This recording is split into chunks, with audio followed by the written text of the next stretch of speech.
Good morning. The Committee on Oversight and Government Reform will now come to order. And we welcome everyone this morning. Without objection, the chair may declare a recess at any time. I recognize myself for the purpose of making an opening statement. Good morning, and thank you for joining us for this discussion on the federal government and artificial intelligence today. AI is no longer some futuristic idea. It's here, and it's already reshaping everything from healthcare and national defense to finance and fraud prevention. The federal government has a responsibility to harness this technology to make government work faster and more efficiently for the American people. Today, we'll highlight the critical uses of AI in the federal government, which create efficiencies, improve services, and save taxpayers a whole lot of money. The Department of Defense is using AI to improve decision-making and protect our men and women in uniform. Federal agencies are using AI to detect fraud before it happens. By using the technology to identify patterns of fraudulent behavior and working proactively to prevent improper payments. AI agents are beginning to help the administrative tasks, freeing up federal employees to focus on their mission instead of paperwork. However, barriers remain and challenges must be addressed so the government is to fully realize the benefits of this transformative technology. For example, many outdated legacy IT systems don't integrate with new technologies. A cumbersome procurement process limits agency access to some of the best new technologies, including those utilizing AI. And poor data management leads to information silos and duplicative work, which costs taxpayers money and prevents agencies from realizing the full potential of AI. This committee has continued to highlight these challenges and will play a major role in addressing them, including by continuing bipartisan legislative efforts from last Congress. This includes the Bipartisan Federal AI Governance and Transparency Act led by Chairman Comer and then Ranking Member Raskin, which laid out a vision for transparent and trustworthy AI use in government. It also includes the AI Training Extension Act, which I sponsored last Congress and reintroduced today. This bill will equip federal employees with the AI literacy and skills necessary to leverage AI across the federal government. I ask unanimous consent to enter into the record a statement from the Chairman Comer highlighting the pivotal role this committee has to ensure agencies deploy AI responsibly and the bipartisan efforts of the committee on these issues. Without objection, President Trump has rightly identified the importance of U.S. dominance in AI and has taken action to remove unnecessary barriers and unleash innovation. This is a refreshing reversal from the heavy-handed regulation-first approach to AI taken by the Biden administration.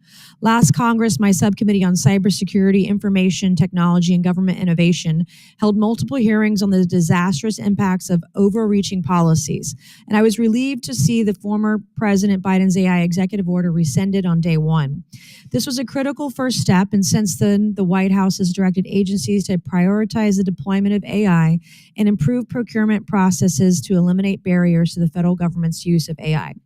I believe it's important for this committee to watch these developments closely and work to ensure the executive branch has the tools and authorities to deploy AI at scale and realize the full potential of this incredible technology.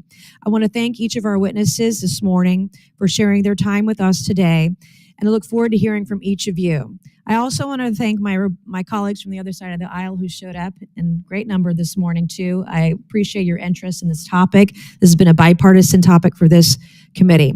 And with that, I would like to recognize Ranking Member Lynch for his opening statement. Thank you very much. Good morning, Madam Chair. And again, thank you for calling this hearing on the use of artificial intelligence in our government.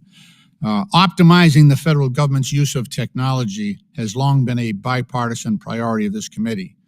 Indeed, as you know, Madam Chair, our late colleague and friend Jerry Conley was a steadfast champion for using modern technology to improve the delivery of government services, strengthen oversight, and enhance public trust. We continue to fight his fight on this and so many other critical challenges facing our government. We cannot sit here, however, and have the traditional bipartisan conversation about federal IT modernization without acknowledging the fact that the Trump administration, Elon Musk, and DOGE are leading technology initiatives that threaten the privacy and security of all Americans and undermine our government and the vital services it provides to red states and blue states. Musk may say he has stepped away from his role in the federal government, but his recklessness will continue to have devastating consequences for America for years, possibly decades to come.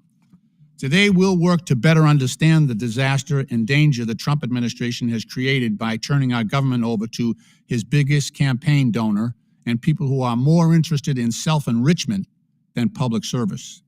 Since President Trump's inauguration, he has given Elon Musk free rein to terrorize our civil servants and drive more than 275,000 federal employees from their jobs serving the American people.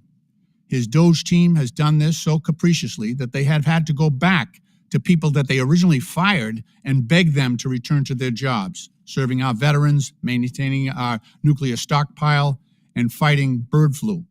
At the Social Security Administration, whistleblowers have told us that the agency has lost so many critical information technology and support staff that very few of the remaining workers even know how to handle errors or alerts in their computer systems.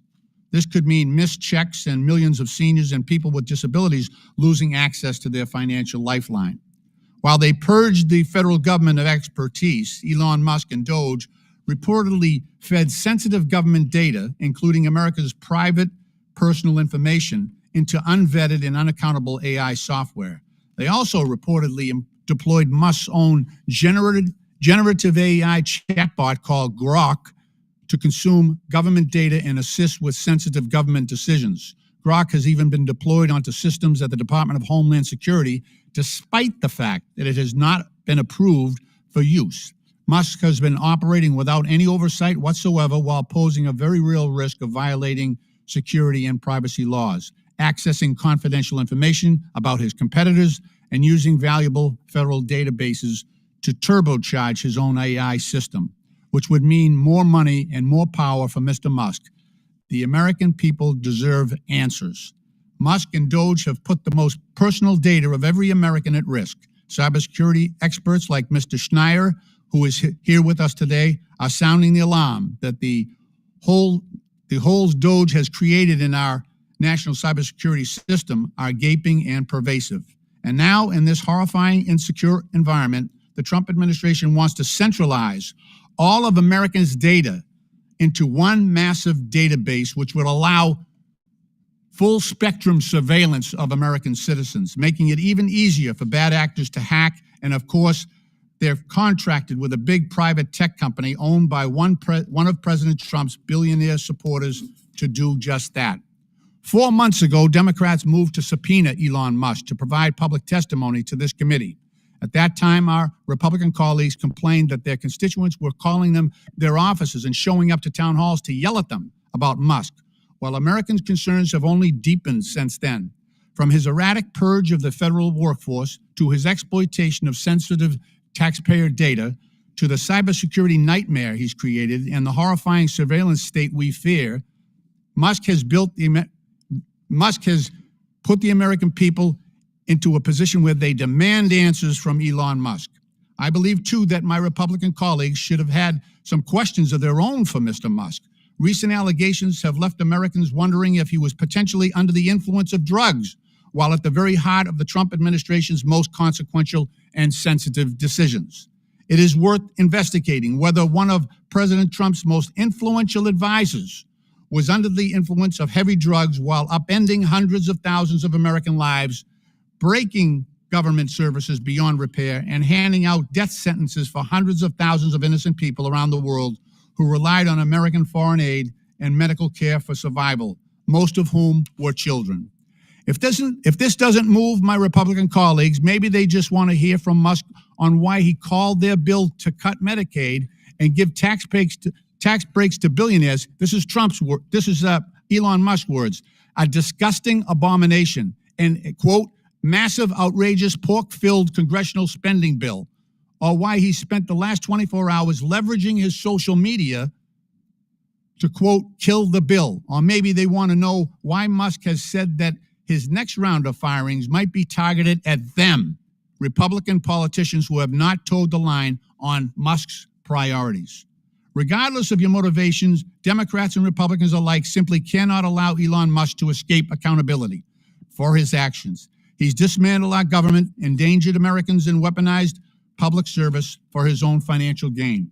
I ask my Republican colleagues, let's work together on this. Let's support oversight that Democrats today in moving that this committee subpoena Elon Musk to answer for his actions. All of us deserve answers on behalf of the American people. So, Madam Chair, therefore, pursuant to Clause 22K6 of House Rule 11, I move that we subpoena this committee, Republican and Democrat, subpoena Elon Musk to testify before this committee. Second that motion. We'll suspend for a moment. Thank you.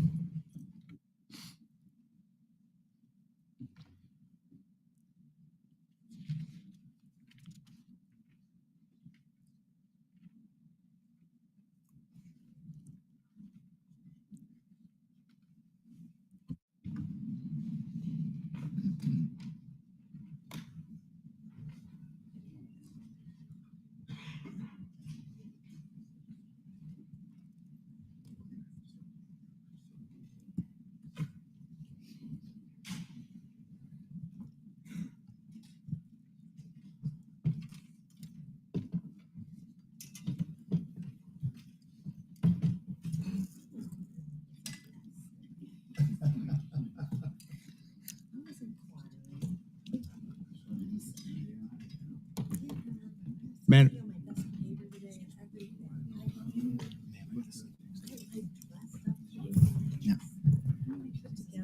Chairwoman, point of order. When are we going to vote on subpoenaing Musk?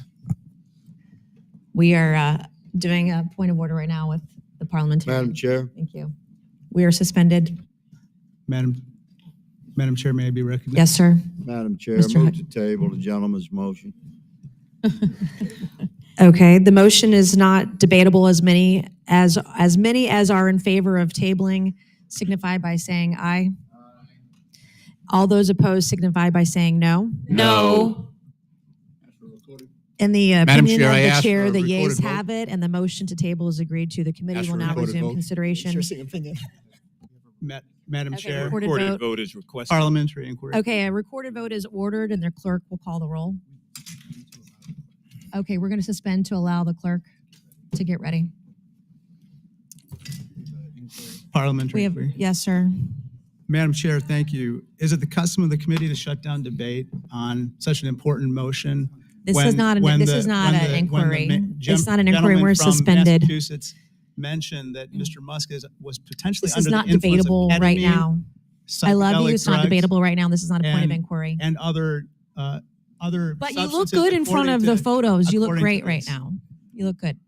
So is this the You're not recognized right now. There's not a point of inquiry. Thank you. We're suspended until the clerk is ready to call the roll. Move to call the roll. We are suspended again for the third time. We're suspended until the clerk can call the roll. Thank you.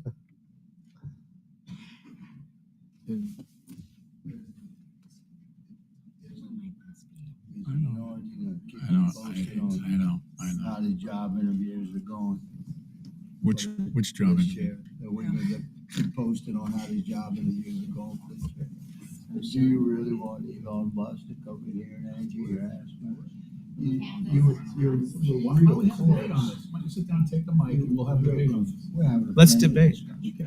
We're suspended. We, sometimes we take ourselves too seriously.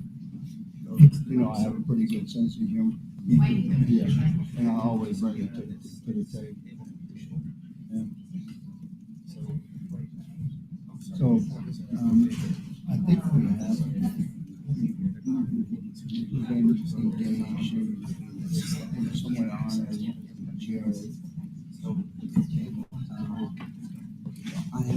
Madam Chair, point of inquiry.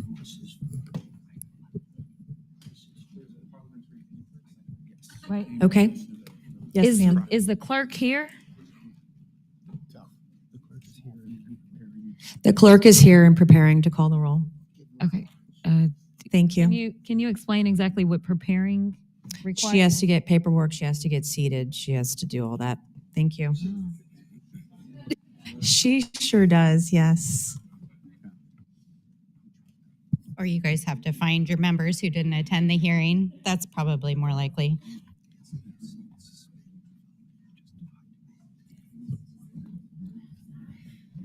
It's kind of Madam Chair. Inquiry, please. Yes, sir. You want more video with Elon behind you? You already got a good clip. Could we have a unanimous consent motion to structure debate for 10 minutes? Each side gets 5 minutes. We're in the to middle debate of, we're getting ready whether to he do a was under the recorded vote. We influence can't of do that. drugs. We're not able to do that right now. Let's do the recorded vote, then we can talk about it after. Thank you. Why? Go ahead.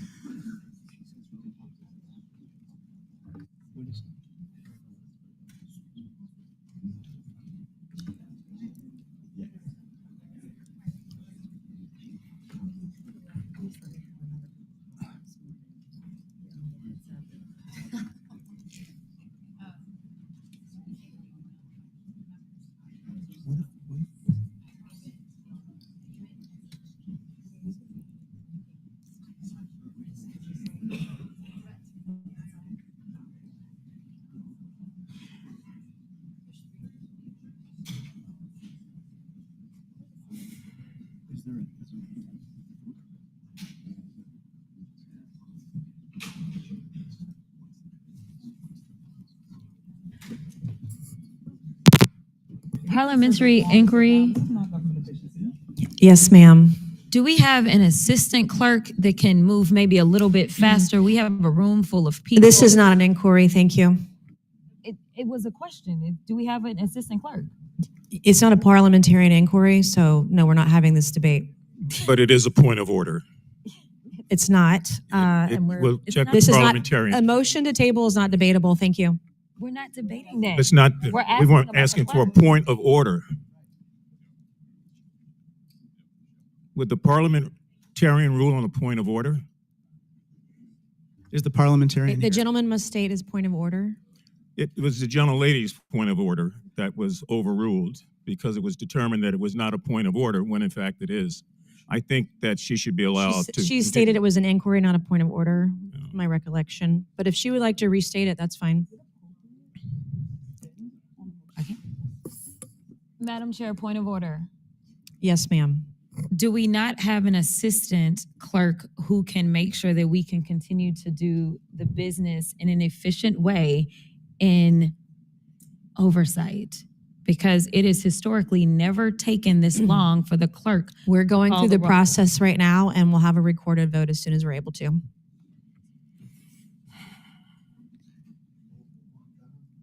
Just to restate the lady's point, the gentlelady's point, Democrats are here. We think this is an important issue. We are ready to vote. And The gentleman must state a point of order. we welcome the opportunity to debate this. This is a serious issue. Is there a point of in the order, interest of- Mr. Lynch? The gentleman making has my the point. floor. Let him finish. I'm the chairwoman. Thank you. Women are allowed to speak on this committee, and I ask for a point of order.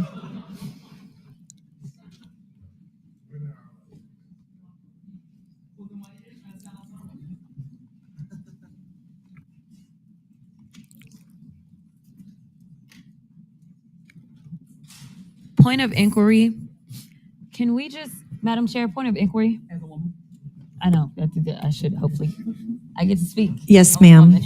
Yes, you are. Yes, you are, babe. Is it possible for us to just do a roll call without the clerk to determine what members are here so that we can determine No, if y'all ma'am. really have the votes? No, ma'am. Thank you.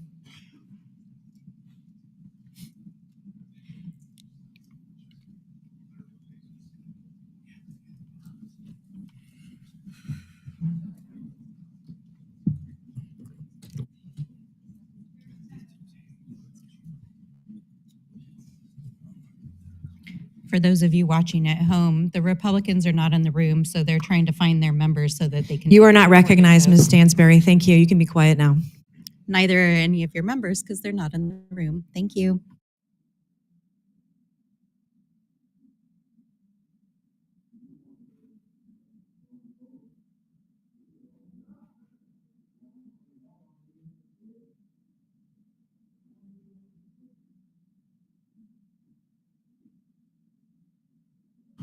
Madam Chair, on a point of order,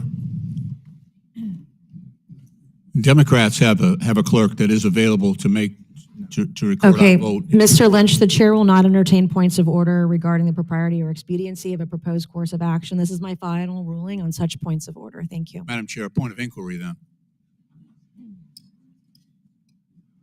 Yes, sir.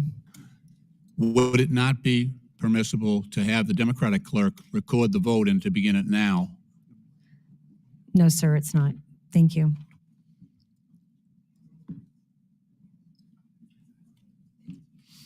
Madam Chair, Madam Chair, Yes, ma'am. is the only reason we can't take a vote is because y'all were about to lose it? Is there a point of inquiry here? Because I didn't hear one. That was my inquiry. Is the reason That's we not can't a take the valid vote- inquiry. Thank you. Oh, okay.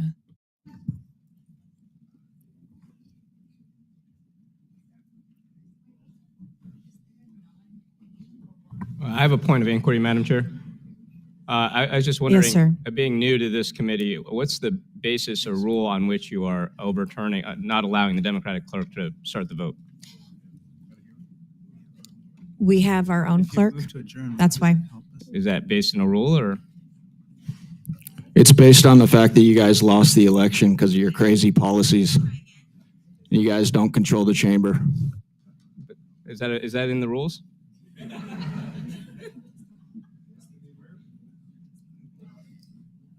Madam Chair, just wanted to follow up. Would appreciate an answer to the question. Is there something in the rules that prevents? We have witnesses who've flown in from around the country. This is committee practice. Thank you for your inquiry. And we'll start the vote momentarily. Thank you.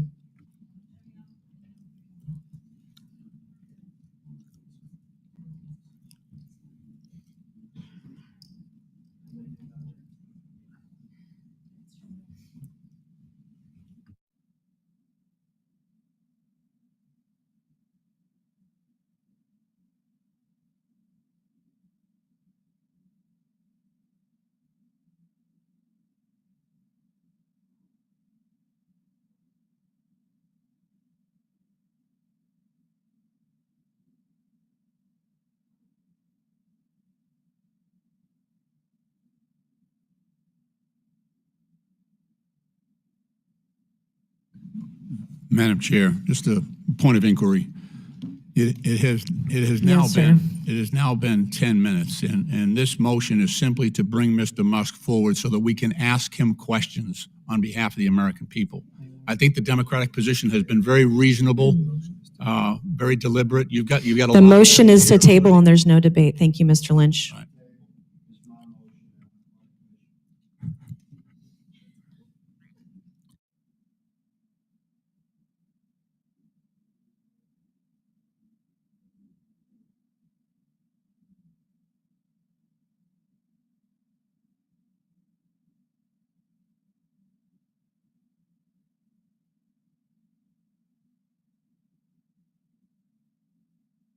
Again, Madam Chair, the Democrats are all here and we're ready to vote.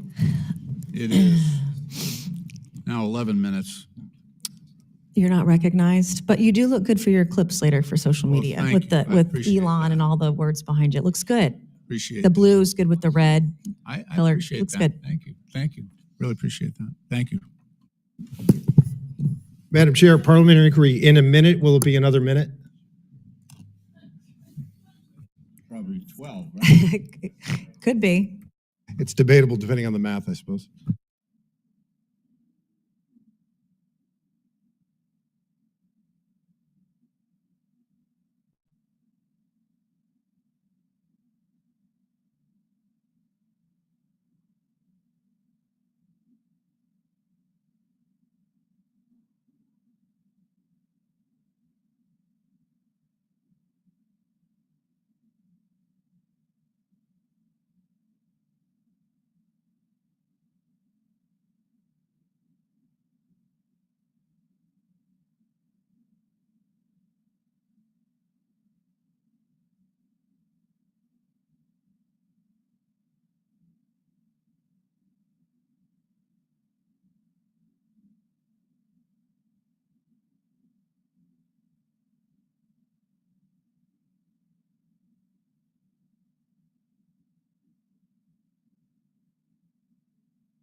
Madam Chair. Madam Chair, I have unanimous consent. We're in the middle of getting ready to vote, so we can't do that right now. We can do that after. Is that the rule? Because the clerk has not been ready for the last 15 minutes almost. You're not recognized. Thank you. So we're not doing unanimous consent. Not in the middle of a motion to table and a recorded vote we're preparing to take. Is the clerk seated? You are not recognized right now. Thank you. Okay, since we're sitting here in silence for the You are not recognized, of and there's the no record. point of inquiry. You are not recognized. Okay, I'll do a point of inquiry.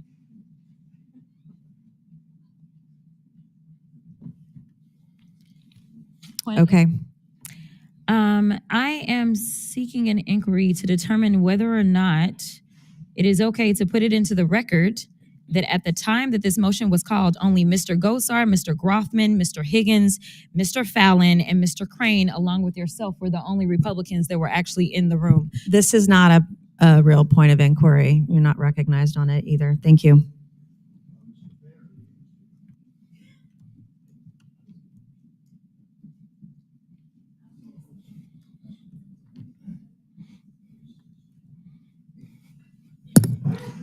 Madam Chair, I have a legitimate point of inquiry.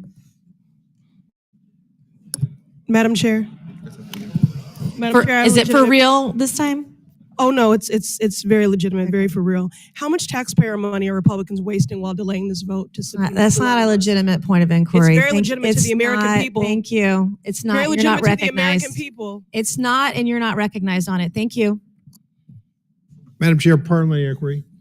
How much taxpayer money sir. was wasted when some of the Democrats didn't show up to work for Also not almost a 2 not a years point of during inquiry. COVID? I love you, Mr. Particularly Fallon. one from Boston. Also not a point of inquiry. Thank you. Who are you talking about? I'm sorry, are you engaging in personalities right now? Who are you talking about? Who are you talking about? I didn't say anybody's name. Who are you talking about? This is not time for debate right now. Thank you. Well, please. I'm being respectful of everybody on both sides there. Let's be respectful of one another, please. I'm from This is not- Pittsfield and I was This here. is not debatable. We're not having a debate on this. We're getting ready to take a recorded vote. Everyone can sit down and turn their microphones off unless you have a point of inquiry, an appropriate point of inquiry. Thank you.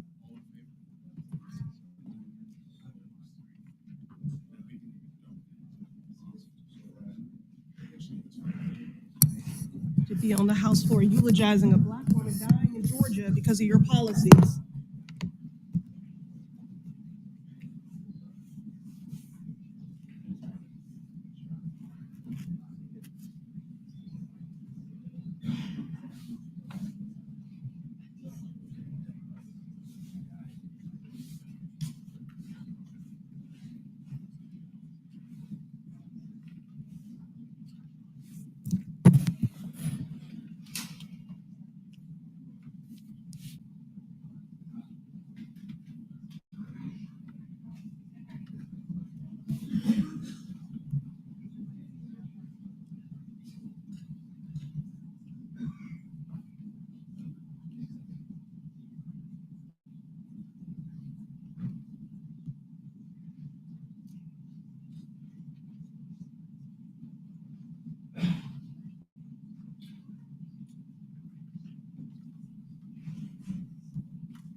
Madam Chair, point of inquiry. Yes, ma'am. You said that we were about to take the vote and the clerk. Yes, we're about to take the vote. Never mind, because I Thank was about you. to say, your members finally showed up. I mean, let's go. Thank you, ma'am.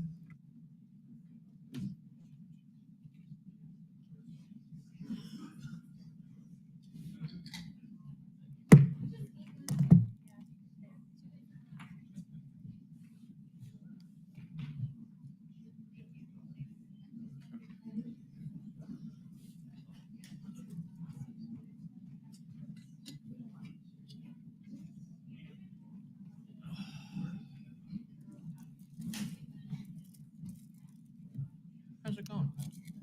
It's been interesting. Lots of delay tactics. All right, a recorded vote is ordered and the clerk will call the roll. Good stuff. Yeah. Yeah, good stuff. Mr. Jordan.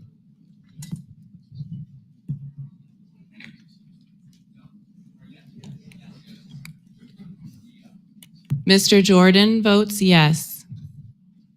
Mr. Turner.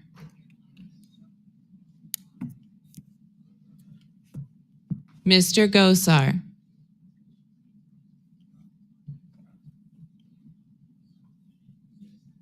Ms. Fox. Yes. Ms. Fox votes yes. Mr. Grothman. Mr. Grothman votes yes. Mr. Cloud. Mr. Cloud votes yes. Mr. Palmer. Mr. Palmer votes yes. Mr. Higgins. Mr. Higgins votes yes. Mr. Sessions. Mr. Sessions votes aye. Mr. Biggs. Mr. Fallon. Mr. Fallon votes aye. Mr. Donalds. Mr. Donalds votes yes. Mr. Perry. Mr. Perry votes aye. Mr. Timmons. Mr. Timmons votes yes. Mr. Burchett. Mr. Burchett votes yes. Ms. Green. Ms. Green votes yes. Ms. Boebert. Ms. Luna. Ms. Luna votes aye. Mr. Langworthy. Mr. Burleson. Mr. Burleson votes yes. Mr. Crane. Mr. Crane votes yes. Mr. Jack. Mr. McGuire. Mr. McGuire votes yes. Mr. Gill. Mr. Gill votes yes. Mr. Lynch. No. Mr. Lynch votes no. Ms. Norton. No. Ms. Norton votes no. Mr. Krishnamurthy. No. Mr. Krishnamurthy votes no. Mr. Khanna. No. Mr. Khanna votes no. Mr. Mfume. No. Mr. Mfume votes no. Ms. Brown. Ms. Brown votes no. Ms. Stansbury. Ms. Stansbury votes no. Mr. Garcia. Mr. Garcia votes no. Mr. Frost. Mr. Frost votes no. Ms. Lee. Ms. Lee votes no. Mr. Kassar. No. Mr. Kassar votes no. Ms. Crockett. No. Ms. Crockett votes no. Ms. Randall. Ms. Randall votes no. Mr. Subramaniam. Mr. Subramaniam votes no. Ms. Ansari. No. Ms. Ansari votes no.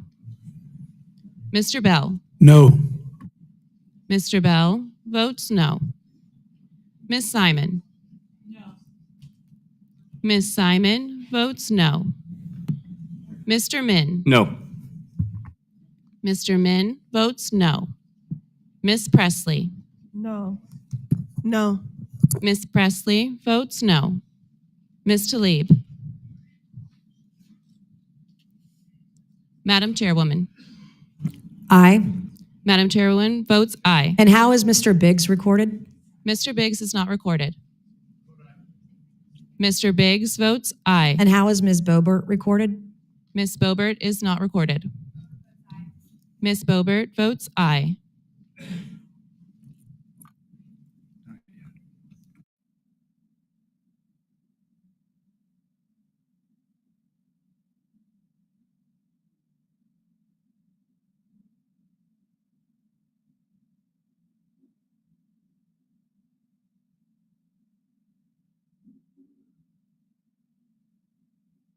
Madam Chair, parliamentary inquiry. The clerk will report the tally. Madam Chairwoman, on this vote, the ayes are 21, the nays are 20. The ayes have it and the motion to table is agreed to. The committee will now resume. Here we go.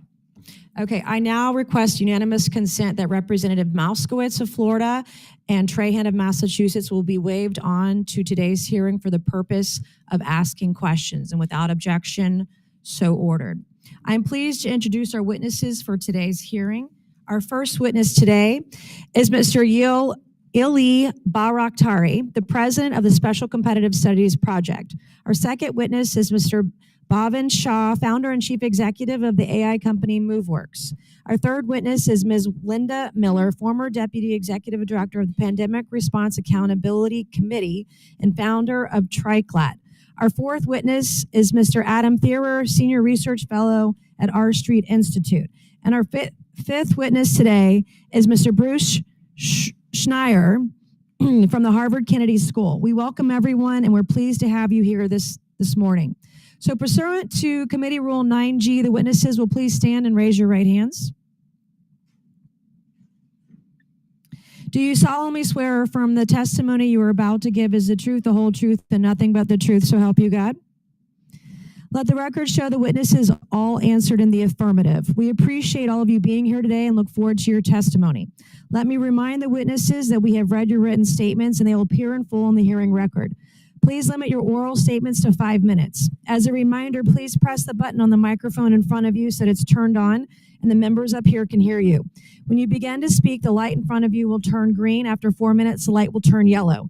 When the red light comes on, your 5 minutes has expired and we would ask that you please wrap it up. So I now recognize Mr. Barakhtari to please begin your opening statement. Chairwoman Mace, Ranking Member Lynch, and members of the committee, thank you for the opportunity to testify here today. I'm here to make one clear point. While developing advanced AI is a significant moment, the true measure of a nation's future advantage won't be who has the best models, but who has built the essential digital infrastructure and fosters the deepest adoption of AI across all of the society. To understand the stakes, imagine if at the beginning of the last century, our nation had failed to embrace electricity and yielded that transformative advantage to our competitors. The consequences would have been devastating. Today, we face a similar moment. The strategic competition in AI with People's Republic of China is intensifying. Since 2017, Beijing has launched an ambitious campaign to achieve technological supremacy as the key to its global dominance. China is executing this strategy by dedicating vast resources to integrate AI across its entire economy, society, and military. For example, they recently announced $47.5 billion semiconductor fund, which is designed to eliminate reliance on Western technology.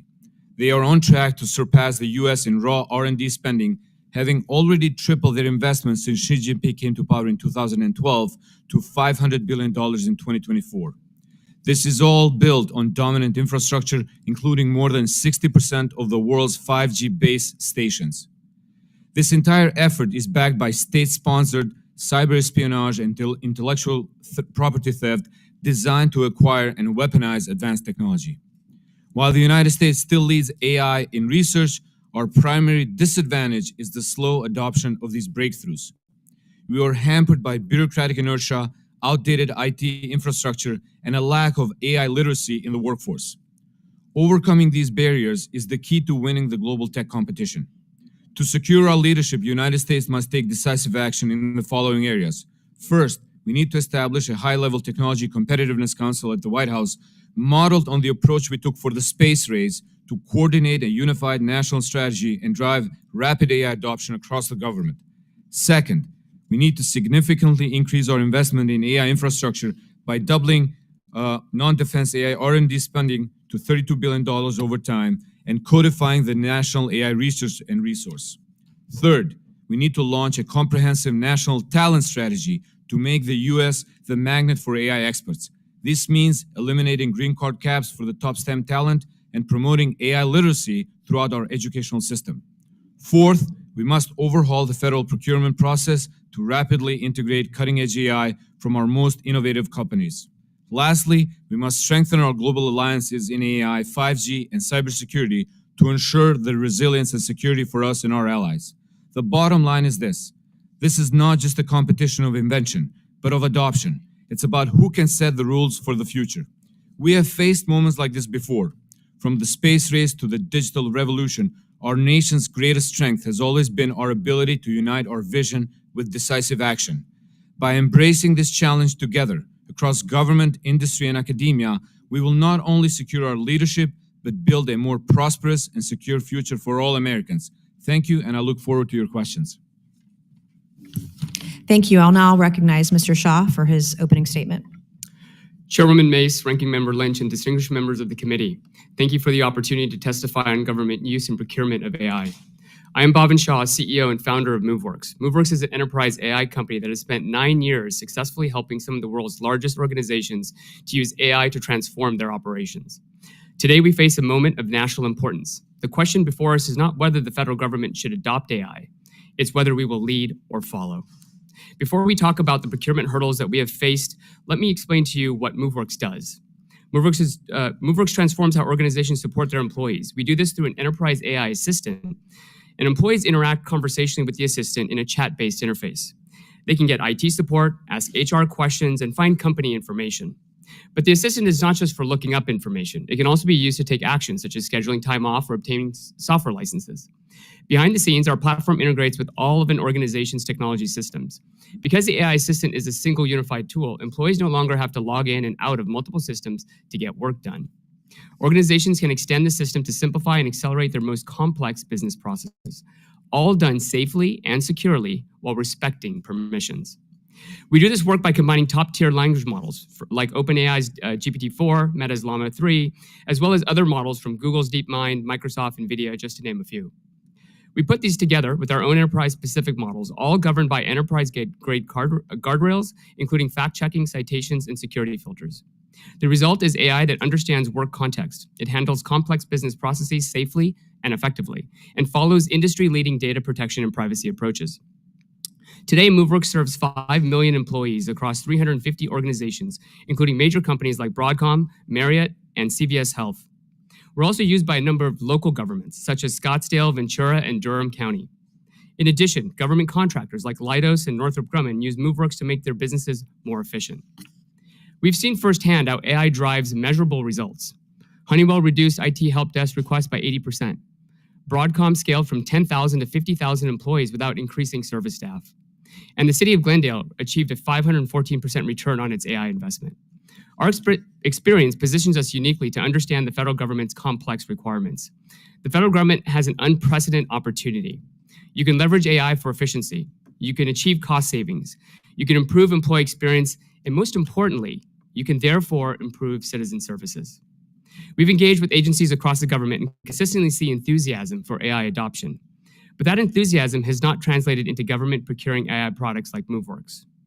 We've encountered 3 primary barriers. The first is the FedRAMP process. MoveWorks invested 3.5 years and over $8.5 million to achieve FedRAMP ready status. This is a prohibitive barrier for smaller AI innovators, the companies that often develop the most cutting-edge solutions. Second, complex reseller networks. These force innovative companies to work through intermediaries rather than directly with agencies, adding cost without adding value. Third, multi-year contracting vehicles. These favor large incumbents over agile AI companies. These create delays measured in years. Meanwhile, AI technology advances every month. American AI leadership requires action, not just intention. The private sector has demonstrated that AI adoption can both be rapid and secure when procurement processes match the pace of innovation. I recommend Congress consider immediate steps to improve government use and procurement of AI. Embed AI education and adoption goal in agency leadership performance plans. Create government developer programs for startups to learn federal systems. Scale AI proof of concept programs for rapid pilots to all agencies, similar to the Investment Horizons pilot program developed by the Office of the CIO within the Navy. And finally, establish agency innovator programs that allow smaller agencies to serve as test beds for AI implementations. Longer term, we must modernize acquisition policies. We must accelerate procurement timelines. The federal government employs the most important workforce in the world, the workforce that operates our democracy and defends our nation. These public servants deserve the same AI-powered tools that are transforming the private sector's productivity and effectiveness. We have a choice. We can modernize our procurement process to embrace AI innovation, or we can watch other nations take the lead in government AI adoption, while our agencies struggle with outdated processes and missed opportunities. I urge this committee to champion procurement reform. We need to maintain our competitive edge while serving citizens more effectively. Thank you, and I welcome your questions and discussions on these critical topics. Thank you. I'll now recognize Ms. Miller for her opening statement. Thank you, Chairwoman, Ranking Member, and members of the committee. My name is Linda Miller. I bring a unique perspective today because I spent 10 years at one of the world's most admired agencies, the GAO, as well as I'm also the co-founder of an AI technology startup. So I'm coming here with both the perspective of a long history in the oversight community, as well as some of the challenges that have already been raised about trying to bring innovative technology to the US government. As DOGE is seeing firsthand, it's hard, if not impossible, to try and impose private sector innovation on the federal government. The data challenges alone are formidable. Agencies collect data poorly if they collect it at all. Programs collect their own data in silos. They don't share it even amongst themselves, much less with other agencies. In many cases, agencies don't even know who they're paying. They send money to states in the form of grants, and from there, the money trail is opaque, making payment integrity almost impossible. At Tracklight, to help illuminate who one federal agency was paying, we spoke to a company who FOIAs data on invoices to state agencies and sells it. For our federal client, we were going to have to buy the data to tell them who they were paying. The same issue exists at the state level. GAO reported on a grant program that administered by one state in which a company applied for the same grant 13 times in neighboring counties and got it because the states didn't share that data. The size and complexity of the administrative state and the volume of regulations agencies must comply with make agility and innovation next to impossible. My fellow panelists have made some very smart suggestions about turbocharging the rip and replace efforts of legacy IT systems and removing procurement barriers. But we have to be realistic about how capable government is to enact these rapid changes, no matter how badly they're needed. I could spend my time this morning telling you about how we urgently need to adopt AI across government to remain relevant, achieve cost savings, and improve service delivery, as well as prevent fraud, waste, and abuse. But I think you already know that. So I'd like to talk about what proactively can be done to move the needle. GAO has reported that there's almost 25 existing AI requirements in federal law and guidance today. GSA has established an AI Center of Excellence, which was required by law. Agencies have inventoried AI use cases. They've put in place responsible AI officials, but the government continues to show anemic AI adoption overall. My fear is we've created yet another bureaucratic morass, hamstringing agencies with compliance work, and only added the layers of sludge, further slowing down AI adoption. There has been progress. Recent EOs have sought to improve data sharing, which will improve how agencies make use of data to use AI.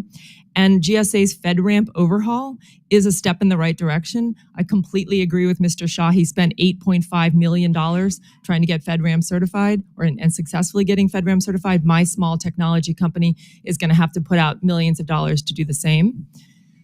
But AI adoption is the perfect candidate for what's called a regulatory sandbox, which Congress can mandate to speed AI projects to implementation in controlled settings, suspending these layers of bureaucracy. Creative procurement solutions must be explored and carefully monitored, allowing lessons to be learned and shared across agencies. And outdated privacy laws that were designed for a world that that existed long before the internet, much less artificial intelligence, has to be revised. I cannot state this more clearly. The bad guys have all our data. We cannot protect Americans' privacy in 2025. Today, privacy protection is going to have to involve advanced technology like anonymization of sensitive data and the use of other types of identifiers like behaviors and geolocation. I'd be remiss not to mention the risks, which are real. Lazy, careless use of AI doesn't just imperil the goals of the AI project, it undermines the trust in the technology itself. Hallucinations are real. Subject matter expertise is vital.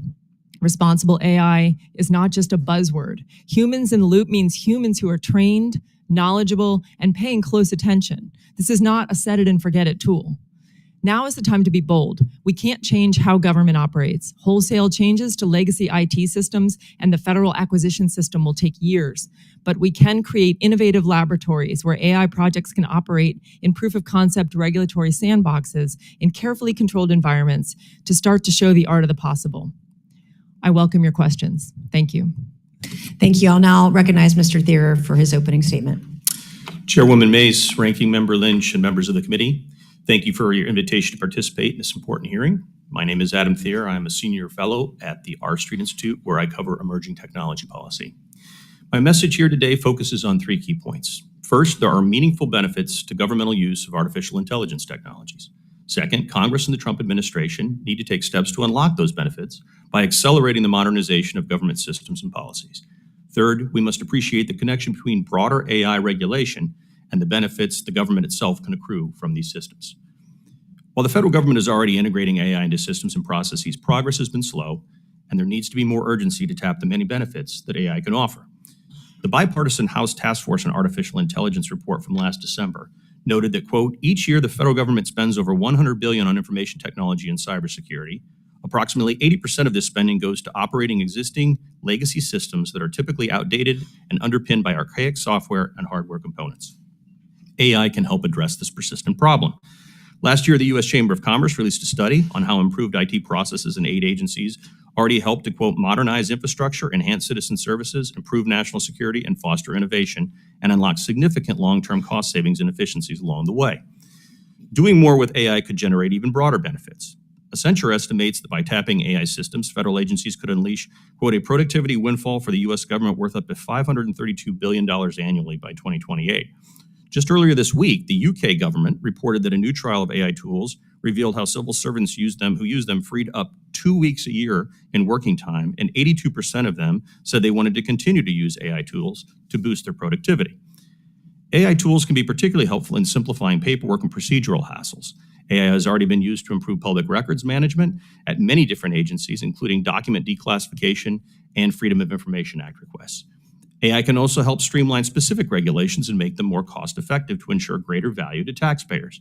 AI is already helping governments better administer various public services, including infrastructure management, public safety efforts, healthcare delivery, environmental monitoring, emergency responses, workforce development, and various other citizen services.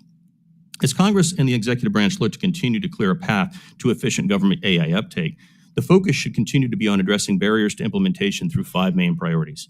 First, modernize federal acquisition policies to boost AI adoption, especially by encouraging easier acquisition of sophisticated but cost-effective commercial systems.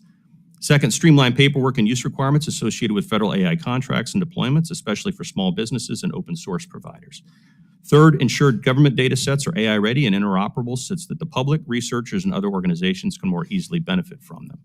Fourth, enhance in-house government AI talent and improve technical literacy at all levels. And fifth, boost trust and security in government technology systems. Congress has already passed several laws to facilitate some of these goals. And bipartisan efforts by both the Biden and Trump administrations have helped expand those efforts, including through chief AI officers in federal agencies. The OMB recently released very important guidance requiring agencies to, quote, adopt a forward-leaning and pro-innovation approach that takes advantage of this technology to help shape the future of government operations and, quote, harness solutions that bring the very best value to taxpayers. This committee and others should assist these efforts by helping the administration ensure that agencies are AI ready for the future. That means closer oversight of agency modernization and digitization efforts, plus the necessary funding to get the job done. Finally, Congress should recognize there is an important connection between broader AI policy and the benefits governments can gain from AI systems. Proposals to regulate AI systems are proliferating rapidly, with over 1,000 AI-related bills already introduced just 5 months into 2025. If these mandates expand, they will significantly raise the cost of deploying advanced AI systems because complicated, confusing compliance regimes would hamstring developers, especially smaller ones. A confusing patchwork of state and local red tape will not only undermine the market for commercial systems, but it will also undermine the government's ability to choose from a diverse array of competitive, cost-effective options. One recent study from CCIA reported that federal preemption of state-level AI regulation would benefit the federal balance sheet by up to $269 billion over the next decade by lowering procurement costs for the federal government. Congress needs to protect the interstate marketplace and ensure a robustly innovative and competitive AI ecosystem can develop. Some degree of preemption is needed to achieve this goal and ensure a diverse array of cutting-edge AI solutions are available to government agencies and to the public as consumers of both private and public services. Thank you so much for inviting me here today. I look forward to your questions. Thank you. And Mr. Schneier, you're now recognized for your opening statement. Thank you, and thanks for inviting me. So I'm a technologist. I've been working in cryptography and cybersecurity since the early 1990s. I write, I teach, I consult, I start companies. I thought a lot about the role of AI in democratic government. I actually wrote a book on this topic that'll be published in October.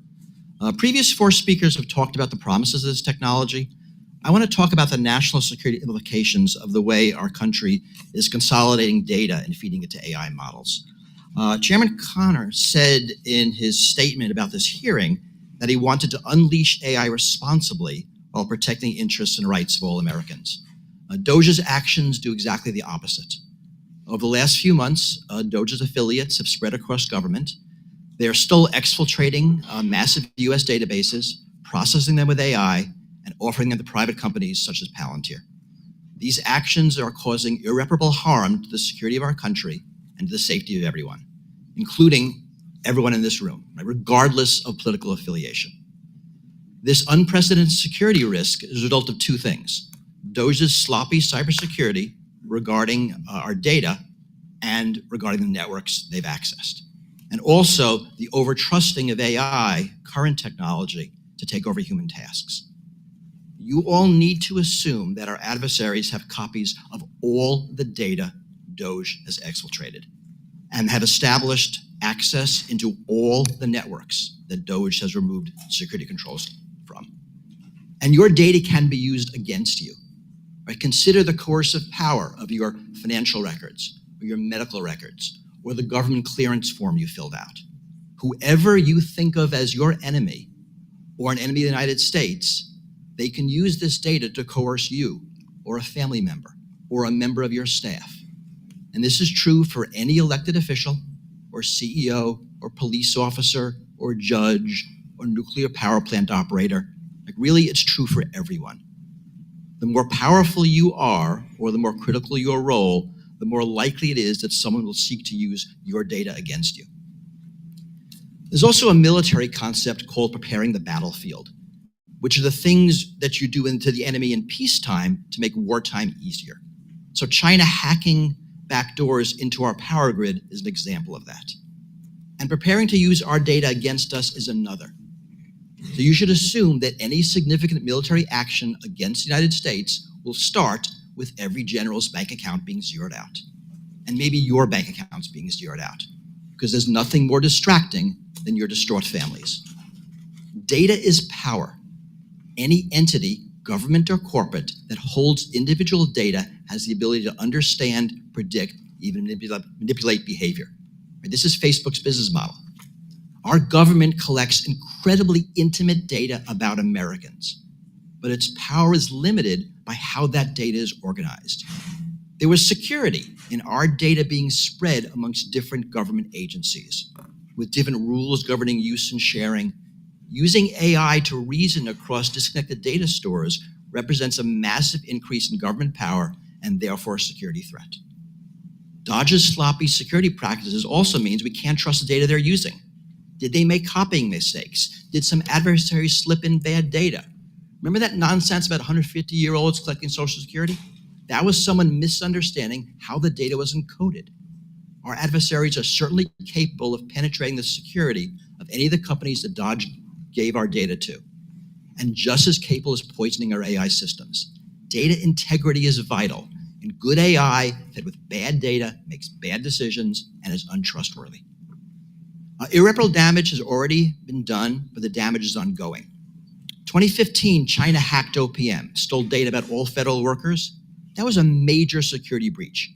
Continuous real-time access to data is much more dangerous. The longer these vulnerabilities persist, the more adversaries will be able to manipulate data and install backdoors. The more they'll be able to manipulate the AIs we're creating, and the more they'll be able to secretly influence our policy outcomes. Sacrificing cybersecurity in an effort to create an AI future not only risks the country, it risks the AIs, which in turn risks our justice system, our legislative system, our banking system, national defense, and all of us, all of you personally. So thank you, and I welcome questions and conversation. Thank you. I will now recognize Mr. Gosar for 5 minutes. Thanks, Chairwoman. Ms. Miller, you described the COVID process as a catastrophic event with a high risk of fraud. I agree. I am the only non-U.S. president of the United States to have ever killed a national emergency. I killed COVID. But there's not a single receipt, though. And since Bill Clinton through Joe Biden, we've spent over $13 trillion, let me say that again, $13 trillion without a receipt. Could we use AI to examine the funds spent under COVID? It depends on where that data is available. Certainly, AI can be used to mine any data sets that exist. The question I think you're really asking is whether or not that data exists, and I don't have the answer to that question.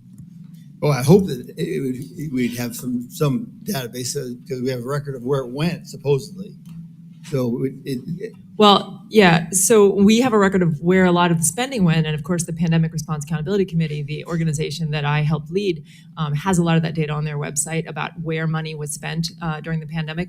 When a lot of that money was stolen, something I talk about a lot, we don't know where that money went. A lot of the money that was stolen during the pandemic went to overseas foreign adversarial nation states. So they also could have, how should I say this?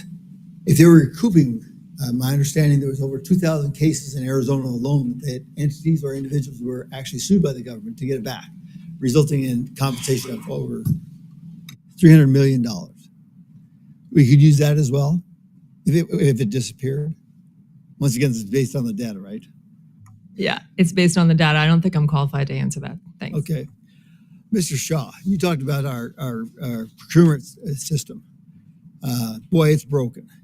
So how would you use AI during that whole process? Because our overruns in our military are outrageous. How can we keep them on track? How does that work? Yeah, I think there's a variety of things to talk about on that topic.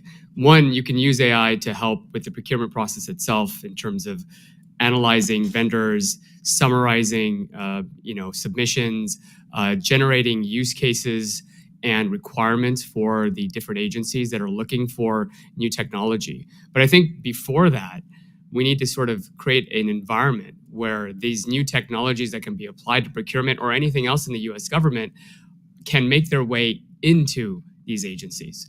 And I think that's a human process problem that we have an opportunity here in this committee to really kind of provide some oversight and correction so that we can go about delivering these great new technologies into these agencies quickly, right? We've spent years working on this ourselves to try and get into agencies.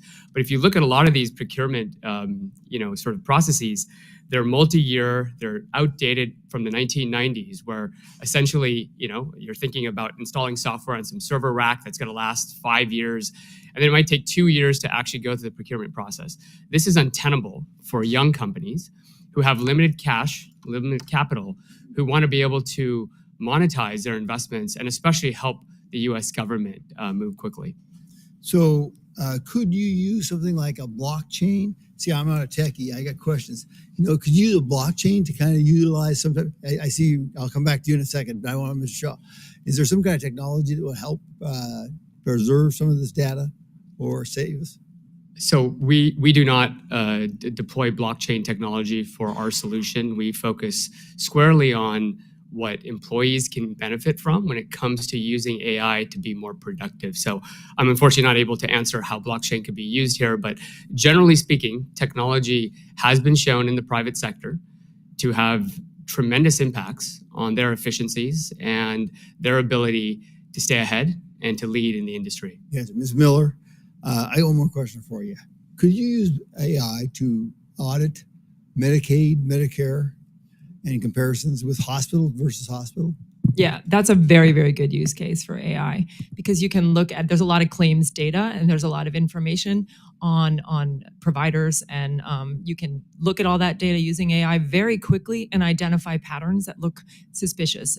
It's an area that I think really is ripe for a lot of innovation in the space, because CMS has the opportunity to really mine a lot of that Medicare and Medicaid data using artificial intelligence to identify taxpayer dollars that are being stolen.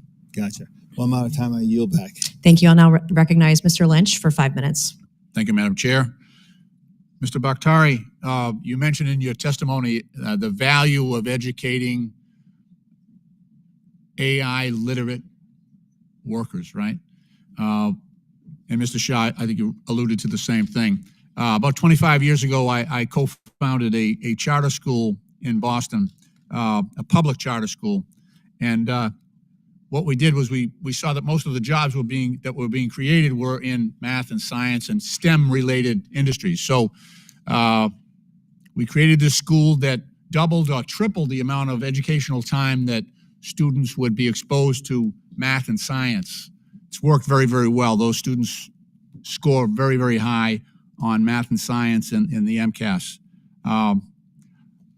Unfortunately, on Monday, the Trump administration rescinded $325 million from the STEM education grants that we provide to feed that type of activity, that sustain a move towards, stronger STEM disciplines within our student bodies. And that was money that was already authorized. So it wasn't, up for debate. This is the stuff we did last year. Is that something that cutting $325 million in STEM grants, is that going to help our effort here on AI? Ranking Member Lynch, I think we have to be strategic about how we approach AI adoption at all levels of our educational system. I think if you look at what China is doing, they're introducing AI at every level of their educational system. I think for our kids going forward, having a capability in their pocket to have access to an Einstein AI agentic application that can help them towards tailored education would be an enormous benefit, for the next generation of Americans. Learning math and science would probably help as well. I'm going to just reclaim my time. Mr. Schneier, thank you, though. Thank you. I think you're on the right track there. Mr. Schneier, can you talk about, so China has adopted an AI system that is total surveillance of their entire population there. It's non-democratic. It's quite oppressive. Their goal is to be able to surveil every single member of their society, know what they're doing, know what they're purchasing, and for oppressive reasons, so that no one gets out of line. Can you talk about the need to, when we approve AI and choose the architecture for our AI, how important it is to make sure that transparency, that respecting privacy, independence. How important is that? Is to have those elements of democracy itself ingrained and embodied in our AI models. It's vital, and this is why you'll see a lot of movements towards public AI. The notion of an AI model that is not built and owned by a for-profit corporation. Right? We can imagine other entities creating an AI. And that's really a matter of trust and integrity. Can we trust Grok or even the model from Google or Amazon or any of the other models? Or do we as a country need a model that is built on American democratic values and not necessarily corporate values? It's critical to think about this. Don't think of it as one AI. There'll be many of them. Right. I mean, already there are over 1 million models on Hugging Face that are free, and it's becoming cheaper to create these models. I want you to move to in your testimony, you talked about the dangers that Elon Musk created by the way he was diving into Social Security data and IRS data, and the danger that presented to the United States from a national security standpoint and to the privacy of U.S. citizens. Can you talk about that, please? I mean, and it's really a matter of process. The goal might be a good idea, but the reason we have controls around this data, who can access, under what rules, in what configurations, are because it's so sensitive. You think about the different data enclaves, and whether it's census or military data or OPM data about government employees or health data. This is very critical, and we as citizens give this data to the government for good reasons, and it's kept separate for good reasons, and it's kept secure. So when we read about laptops of data being removed, data being given to Palantir to train models that they're going to use to sell back to us, the security is a real concern. Madam Chair, I yield back. Thank you. I'll now recognize Mr. Higgins for 5 minutes. Thank you, Madam Chair. Mr. Thierer, I'm going to be talking with you mostly for the next 5 minutes. So I'd like to dig into the controversies regarding the moratorium section of the BBB legislation currently being considered by Congress. It's across the country as part of the narrative of the discussion of AI, and I believe we have an opportunity today to clarify the intent and the specifics of that section of legislative language in BBB. So in that topic, and please help me to understand, and in doing so, help the nation to understand, good sir. My read of the actual bill states that to that section in particular, going to the moratorium under the section of artificial intelligence and information technology modernization, says in general, except as provided in paragraph 2, which is essentially an exception to the moratorium that it allows for the sovereign states to enact and enforce laws that remove restrictions on use of AI. But the paragraph says in general, except as provided in paragraph 2, no state or political subdivision thereof, quote unquote, may enforce, comma, during the 10-year period beginning on the date of enactment of this bill, any law or regulation of that state. So my read is that the state is not restricted from debating and considering and voting on and passing and using their legislative bicameral body in each sovereign state to debate and vote on and pass laws regarding AI, and for that governor to sign that law. The big beautiful bill in this section states that the federal government is asking for a pause on enforcement. Am I right or wrong? And please embellish. Yeah, thank you, Congressman, for the question. I testified about this in front of the Energy and Commerce Committee just 2 weeks ago, where there was a debate about the AI moratorium. And it's important to keep in mind that the reconciliation bill includes specific funding to modernize Department of Commerce technology systems.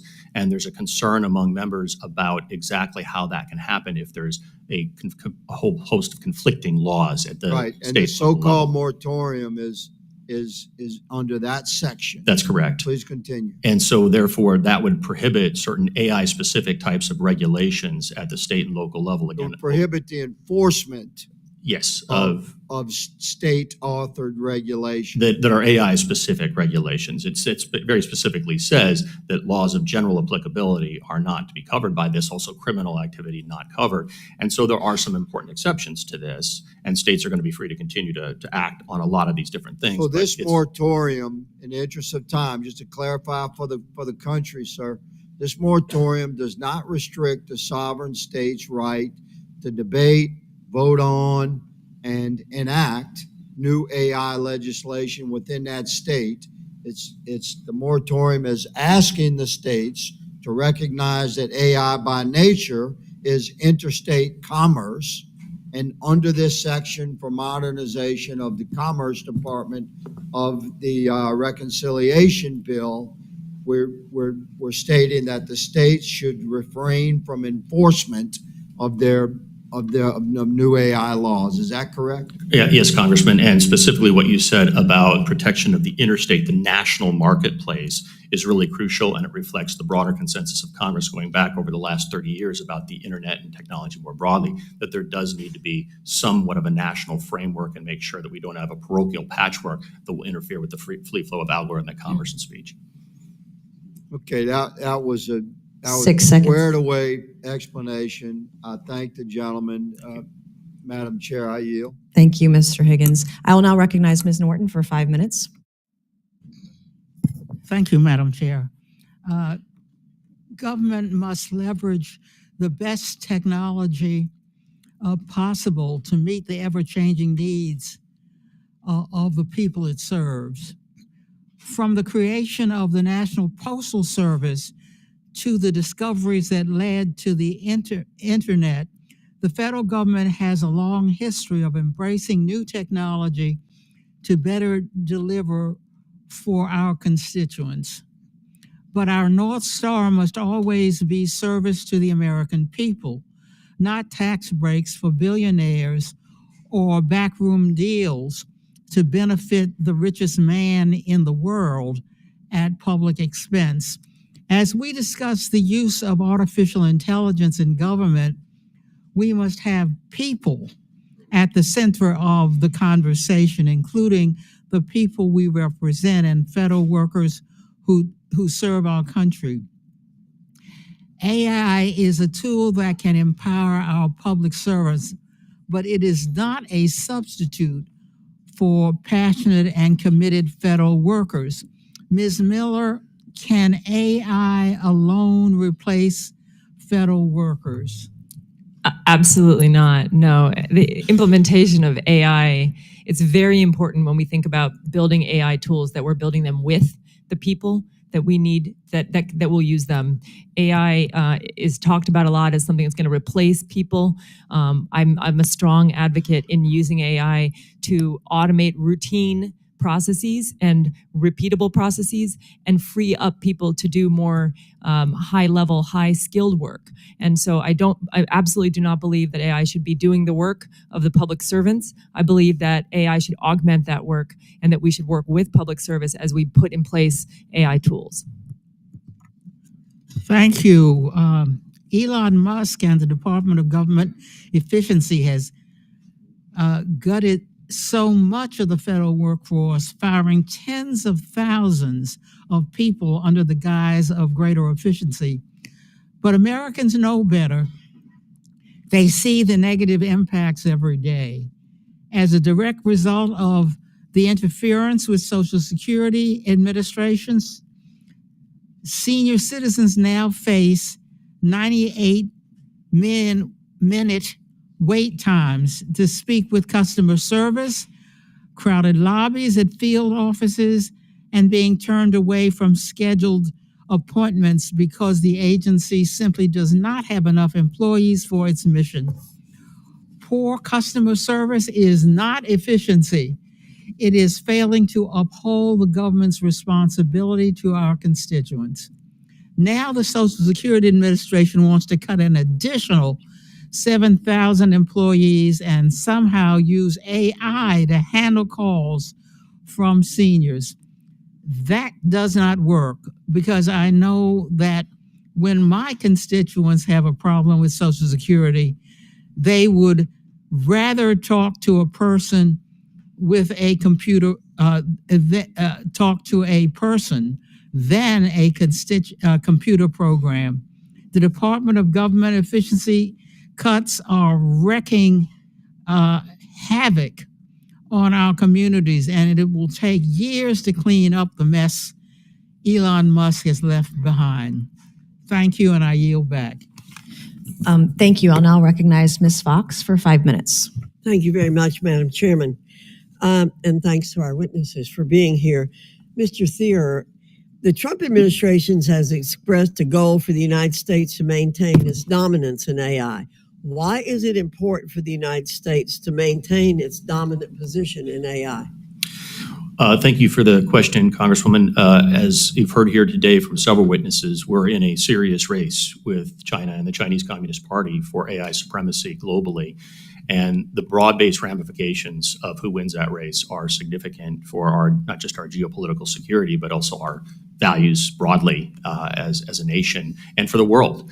And so there's a real danger that if we don't get AI policy right as a nation, that China will take the lead. Its products will diffuse throughout the world faster, and we're already seeing this. I was testifying earlier this year at a hearing on the so-called DeepSeek moment, and we saw, surprised a lot of us, including me, how advanced these Chinese systems are today and how effective they've been at filling gaps globally that America's not there to fill at the moment. Thanks. I do think the answer is pretty obvious, but it was important to get something on the record. Sure. How has the Trump administration approach to AI differed from the previous Biden administrations, and why is the departure from the Biden administration's AI policy necessary, Mr. Thier? Well, the Biden administration approach was very voluminous in terms of rulemaking. You know, obviously executive order longest in American history on AI, over 110 pages. And a lot of it was very fear-based, unfortunately, and didn't embrace the technology as much as the new Trump administration executive order and subsequent orders have done. And so I think there's been a real sea change of approach here in terms of understanding the benefits associated with AI technologies broadly. Thank you. Mr. Shaw, your company's been successful at streamlining certain administrative tasks for businesses in the private sector and helping boost productivity. How do you see AI technologies like those developed by your company being effectively used in the federal government? And what kinds of productivity gains and cost savings could we expect to see? Thank you for the question. To put it in maybe legislative terms, imagine you had an assistant that could summarize the status of a bill, perhaps maybe look up a constituent problem that you've been tackling before a meeting, or being able to search all of your notes and your memos about various committee hearings and tasks that have been assigned. All these things are things that AI gives us today, and the private sector is using this quite aggressively to make their own teams more efficient and effective. To your question about sort of what that looks like, there's sort of three categories I like to think about. Scale. Broadcom, for example, was able to go from 10,000 employees to 50,000 while keeping the same support staff. So that's another benefit, which is you can take the same team and allow them to support a lot more employees in this case, but in our case here today, talking about constituents. I think there's also employee time savings. The city of Glendale, I mentioned, did a 500% plus ROI on their investment, but that was 3,500 hours of savings from the employees themselves that they could apply and use towards other tasks and functions for their constituents. And then, of course, there's monetary savings, which is that if we can do some of this more efficiently, that goes back to the U.S. taxpayers, goes back into the economy to get spent on further innovation.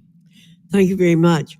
Ms. Miller, according to the Office of Management and Budget, each year taxpayers provide more than 1.2 trillion, or nearly 5% of GDP in funding for thousands of programs across the entire government through grants and other financial assistance. With so much taxpayer money spent, it should come as no surprise that besides a very high level accounting, the federal government largely cannot tell whether a particular grant award was used wisely or if it accomplished the stated goals of the grant program. This committee has worked on legislation such as my bill from 2019, the GREAT Act, to address the problem. But as we've discovered, there's not enough data available in the proper formats to evaluate whether taxpayer funds given out as grants are being used wisely. How could AI help us solve this problem and make sure that every taxpayer dollar given as a grant is used effectively and for its stated purpose? Thanks for the question. Actually, we did something pretty innovative with my technology company, TrackLight. We were trying to figure out who one of the agencies that we were working with paid. And so we got access to minutes of board meetings, and then we used AI to scrape those minutes and identify vendors. And then we were able to collect hundreds of vendors that this agency was paying that they didn't know they were paying. Now, we can all talk about how insane it is that the agency doesn't know who they're paying, which is a serious problem. But there are ways that AI can help solve this problem and start to sort of piece together who these grants are going to. And it's incredibly important for taxpayers to know that information. It would be nice if we could just search things on Fireside. Thank you. Yeah. All right, thank you. And I'll now recognize Mr. Mfume for 5 minutes. Madam Chairwoman, thank you very much. My thanks to the guests who have come today. One of the things that strikes me about this hearing is that we don't have enough time, and we're all trying to get a lot in here. So I will certainly use the right that members have to submit questions for the record for 5 business days, because there are a number of you. Mr. Shaw, in particular, I want to ask some questions of you through that process. And Mr. Schneier, your testimony was chilling, to say the very least. So hopefully we can talk about that. But Ms. Miller, I'd like to start with you. Much of your work focuses on fraud prevention. And before we get to that, I'd like to go back to something that I heard that was just as chilling, and that was your description of these outdated privacy laws, which don't afford any protection whatsoever to what's happening now in 2025 at the rapid pace of this technology and its development. It's very scary to believe and to hear, quite frankly, that we are behind in that, because the privacy of Americans is absolutely important. It's just as important as what Ms. Norton brought up earlier, and that is the fact that people who are looking for Social Security or trying to get Medicaid or trying to figure out SNAP benefits are running into this technology and being run over by it in many instances. So can we talk just a minute about these privacy laws, which I assume they predate all of this discussion, and that there is, as I understand, not a real determined effort to upgrade them to be able to protect industry and be able to protect government and individuals? Yeah, thank you, Congressman. The Privacy Act was passed in 1972, which was 52 years ago, almost 53, and we still have that's still the law that governs how we protect privacy today, which obviously is exceptionally outdated. There are, in my opinion, there isn't a lot that can be done through the legal system to protect Americans' personally identifiable information anymore. I think we just live in an entirely new world now, and foreign adversarial nation-state actors, criminal rings.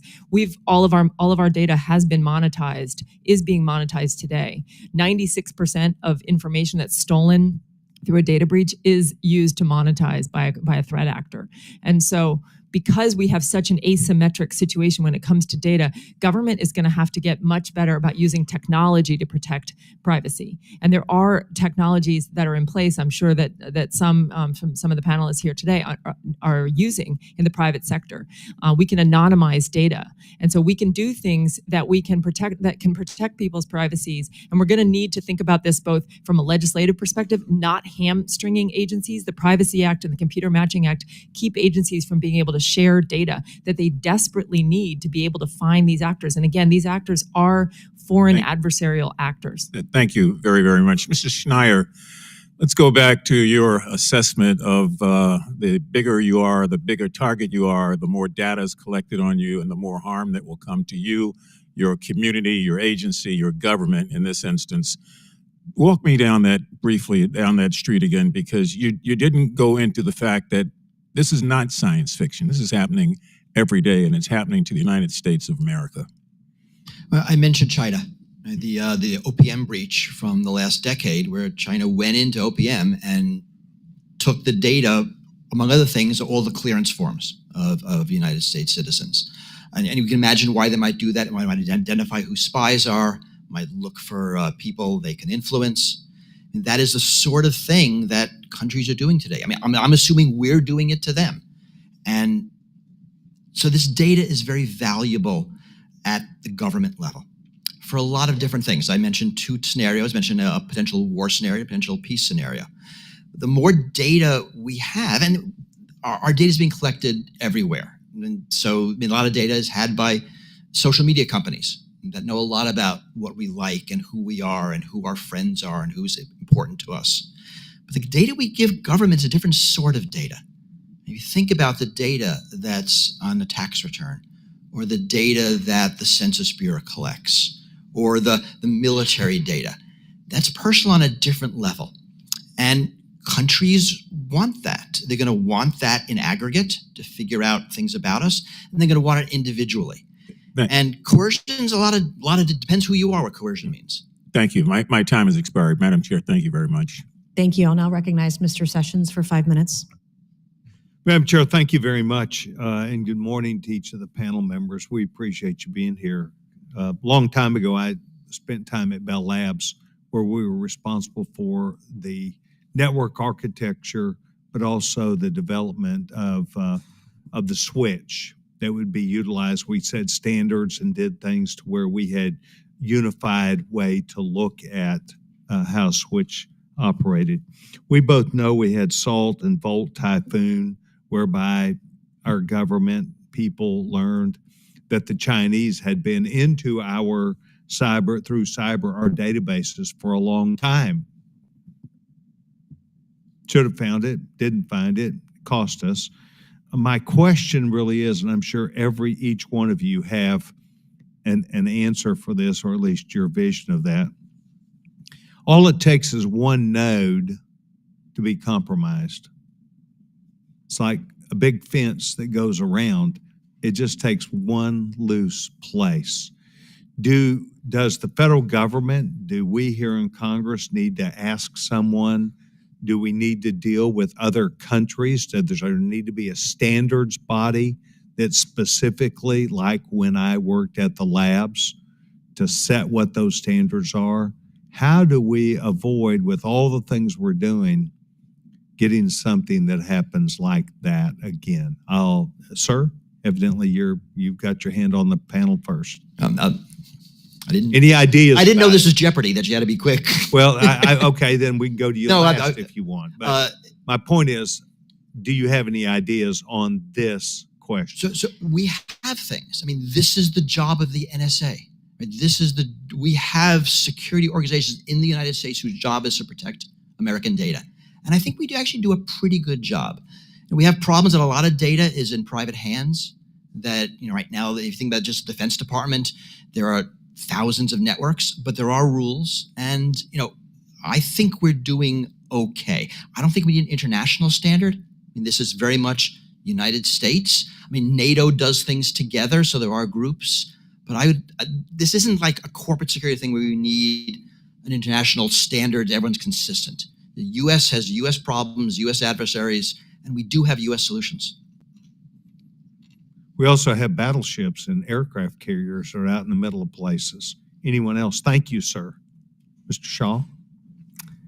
Yeah, I think what we've seen, especially in cybersecurity, the NIST has created standards there that became adopted by a majority of the industry. And I think when it comes to AI and protecting data, coming from the lens of a startup, from a young company, we've looked at the new standards that they have around AI, and they're actually pretty good. And they do provide for a lot of recommendations that we actually follow. And then furthermore, going through the FedRAMP process, while I found it to be very expensive, there was a lot of amazing sort of things that they recommended in terms of infrastructure, software, process, and procedures that allow us to really make sure that the data is secured. And so I think that if we can have more of these types of frameworks, more of a lighter touch, it'll allow us to continue to innovate fast, but still give us all a true north of where we should take things in terms of our infrastructure and our processes. Sir? So I would say three things. Number one, just to follow on Mr. Shah's point, I think NIST is well positioned for this. I think the remissioning of the Safety Institute by the Department of Commerce 2 days ago that will focus on really building the standards across our federal government and how they use AI is a step forward. Also looking at open source models coming from countries of concern, specifically China, and what kind of a risk they possess in our ecosystem. I think that's the right step to do it. At the allies and partners levels, as I mentioned in my opening remarks, the Five Eye Alliance really provides us with a stepping stone of coming with some common standards among our five allied partners, and then start bringing other countries under the fold. And the third piece, as Mr. Schreier mentioned here earlier, what can we do on the offensive side? So our adversary doesn't get a hold of our data, they don't use it against us, and then actually we put them on the back foot instead of letting them, really attack us on a daily and hourly basis. Good. Anyone else? Just very briefly, sir, I just want to put in a good word for what the Trump administration has been doing with its recent executive orders and OMB guidance on this front, which has been to provide not only a framework for expanding the use of AI throughout government, but also getting more serious about security vulnerabilities and other types of concerns. And recent OMB guidances like M25-21 and 22 basically try to address these concerns you're raising. Great. Thank you. I appreciate the panel very much. Madam Chair, I yield back. Thank you. I'll now recognize Ms. Brown for 5 minutes. Thank you, Madam Chair. I'm glad this committee is finally turning its attention to the federal government's use of artificial intelligence, because under President Trump, AI isn't being used to serve the people. It's being abused to serve the powerful. DOGE was a reckless, unregulated, and unethical failure. And I wouldn't be surprised if some of my colleagues on the other side quietly agree now that Elon Musk is out here trashing their one big ugly bill. So let's be clear about how we got here. Musk and his cronies were handed the keys to our government's data, let loose to sidestep security safeguards, strip away federal jobs, and exploit Americans' personal information unchecked and unaccountable. They used AI as a blunt force tool to slash thousands of federal jobs and gut billions in government spending with no transparency or regard for the human cost. But that's not even the most dangerous part. DOGE has launched an unprecedented power grab over Americans' personal data. Earlier this year, reports surfaced that a DOGE staffer with no credentials and no clearance reportedly accessed Americans' personal information and shared private data with third parties. I co-led a letter with Reps. Trahan and Del Bene demanding an investigation, and it might not come as a surprise that we're still waiting for answers.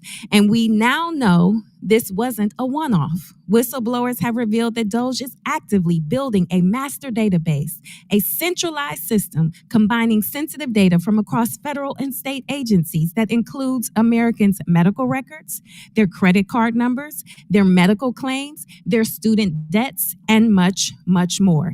To build it, the administration has turned to Palantir, the surveillance firm funded and founded by Republican mega donor Peter Thiel. And this massive trove of personal information is being built with no oversight, no security guarantees, and no guardrails. Here's why every American should be alarmed. In the wrong hands, this database could be weaponized to target political enemies, suppress dissent, or surveil the public. And even in the best case scenario, a breach could expose millions to identity theft, blackmail, or worse. What's most disturbing is how much we still don't know. But what we do know raises serious concerns about violations of the Privacy Act, FISMA, and E-Government Act. This committee must keep investigating, because we cannot allow AI to become a weapon of surveillance for surveillance, exploitation, and the dismantling of public institutions. So, Mr. Schreier, how should Americans feel knowing that Doge is pulling together their most sensitive personal data to train AI without clear safeguards, oversight, or consent? And what protections are in place to keep that data from being misused or exposed? Well, we do have a lot of laws in place. We have laws protecting the data. We have laws prescribing how it is used, how it is shared, and that's what's being bypassed. So it really is more a matter of enforcing the laws we have on the books than writing new laws. I don't think we have a need to do anything because of AI, because these problems with data sharing, the security risks, have been with us for decades. And we do have laws, we do have rules, and they're being bypassed. So let me ask you this. Given Doge's reported practice of bypassing security protocols and exporting sensitive data to less secure environments, how serious is the national security risk? And are we making it easier for foreign adversary hackers to access government systems and Americans' personal information? I mean, we are. We knew from the first weeks that some of the things Doge was doing was bypassing security protocols. And removing audit trails. I mean, basically eliminating the security mechanisms we have in place to protect the data. We've had one example of a Russian actor going in after a Doge employee using their credentials. And that's the one we know about. These countries are not stupid. They know how to do espionage. They've been doing it for decades. And so I think, as I said in my remarks, we have to assume that all of this data has been exfiltrated by our enemies. I would be very concerned. Now, it depends on who you are. The more powerful you are, the more concerned you are, because the more leverage can be leveraged against you. Thank you. Let me be clear. Artificial intelligence and other emerging technologies can offer real benefits, but only when developed responsibly and with clear guardrails that protect the American people. So I stand ready to work with my colleagues on the other side of the aisle who are serious about securing our nation's cybersecurity, safely deploying AI within the federal government, and ensuring that Americans' data remains safe. And with that, Madam Chairwoman, I yield back. Thank you. I'll now recognize Mr. Biggs for 5 minutes. Thank you, Madam Chair. Thank the panelists for being here today.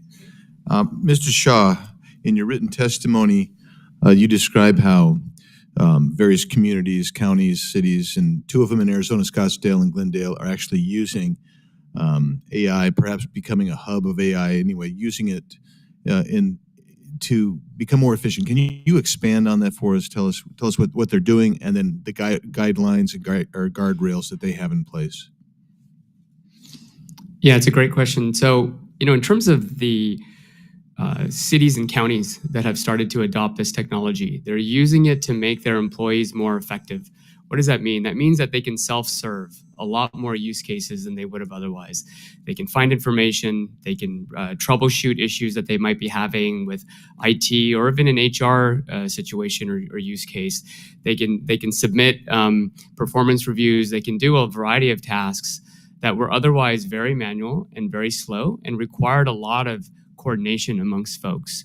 And so this, as I was mentioning earlier, City of Glendale in Arizona is saving their employees 3,500 hours now each month, being able to now do more with those same team members to support the employees or the constituents of their county. And so I think that we see this across the private sector. We've seen people use this technology to enable more employees, to do greater levels of work and greater levels of output, while still sort of maintaining all the privacy and the security that's required in any of those environments. Thanks for that. Now, Mr. Schneider was talking about the laws that have been placed to protect privacy rights, and they've been in place for a long time, largely ignored from both parties, if quite frankly, in my opinion. But what I want to get to is something that Mr. Bajrakatari said when you started talking about the Five Eyes community.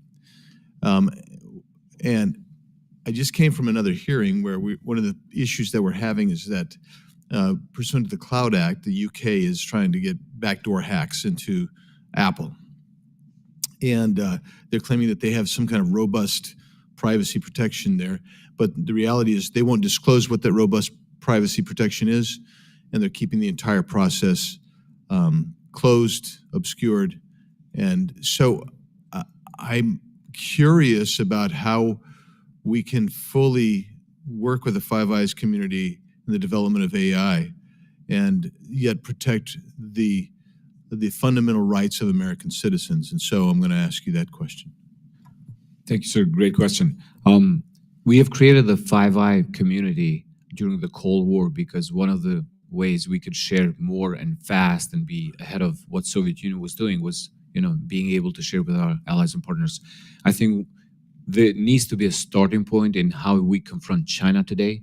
I don't think we can confront China alone without bringing, our closest allies under the fold. The speed and scale of how China adopts and uses AI for national security purposes is really breathtaking. So my point is we should start with a community of the most trusted allies and partners that we have. So my question is, though, when you have essentially the abuse of rights that we're seeing through the abuse of the agreement, the cloud agreement between U.S. and U.K., can you fully trust the Five Eyes to work together on this? And that's I understand your concerns. Yeah. I think we have to work really closely with them to remove obstacles, because I think the challenge we face ahead of us is that if we don't find a common language and build common security protocols, I think we would have a different world by the end of this decade. A world in which CCP will probably have access to all our data. The entire global infrastructure will depend on the CCP, and the company is subsidized by Chinese. So we have to find ways to remove these obstacles with our closest allies. I don't disagree with that. It's just we need to make changes right now, and we're not making changes fast enough, and we're not implementing anything fast enough. So I'm going to ask unanimous consent to enter into the record the bill text from a new Arizona law passed earlier this month to close dangerous loophole that allowed predators to use AI and digital editing tools to create child sexual abuse material that appears but real but depicts no actual child. It was HB 2678, sponsored by House Republican Majority Whip Julie Willoughby, and it updates state law to ensure AI-generated and digitally altered images that are indistinguishable from real minors carry the same criminal penalties as those involving actual children. I'd like to submit. No objection. I also ask for unanimous consent to enter into the record an article discussing how my home state of Arizona is taking steps to allow AI to flourish, showcasing that states can handle AI regulation responsibly and reap the economic benefits. No objection. Thank you. All right, I'll now recognize Ms. Stansbury for 5 minutes. All right. Good morning, everyone. Thank you so much for being here. And I want to say thank you to the entire panel for your recommendations this morning. My background's actually in the sciences, and I've worked a lot of my career. I've worked in natural and earth sciences most of my career, including on big data and modeling. So I do appreciate much of what the recommendations are that have come from our experts. But I'm especially grateful that you're here, Mr. Thier, because when the huge abomination of a bill, I'll call it, came down the pike, my eye actually caught the specific language and funding appropriation in the bill that you referenced in your testimony. And I think many of us were confused about where it came from, what its intent is, and this is the first time I've had the opportunity to actually ask some questions, so I'm glad you're here. And as I understand it from my look into your background, that you've actually been directly involved in developing this language and request, is that correct? Not that language. I've written about moratoria in the past, though, going back to the 1990s when I worked with Congress on the Internet Tax Freedom Act. Got it. Okay.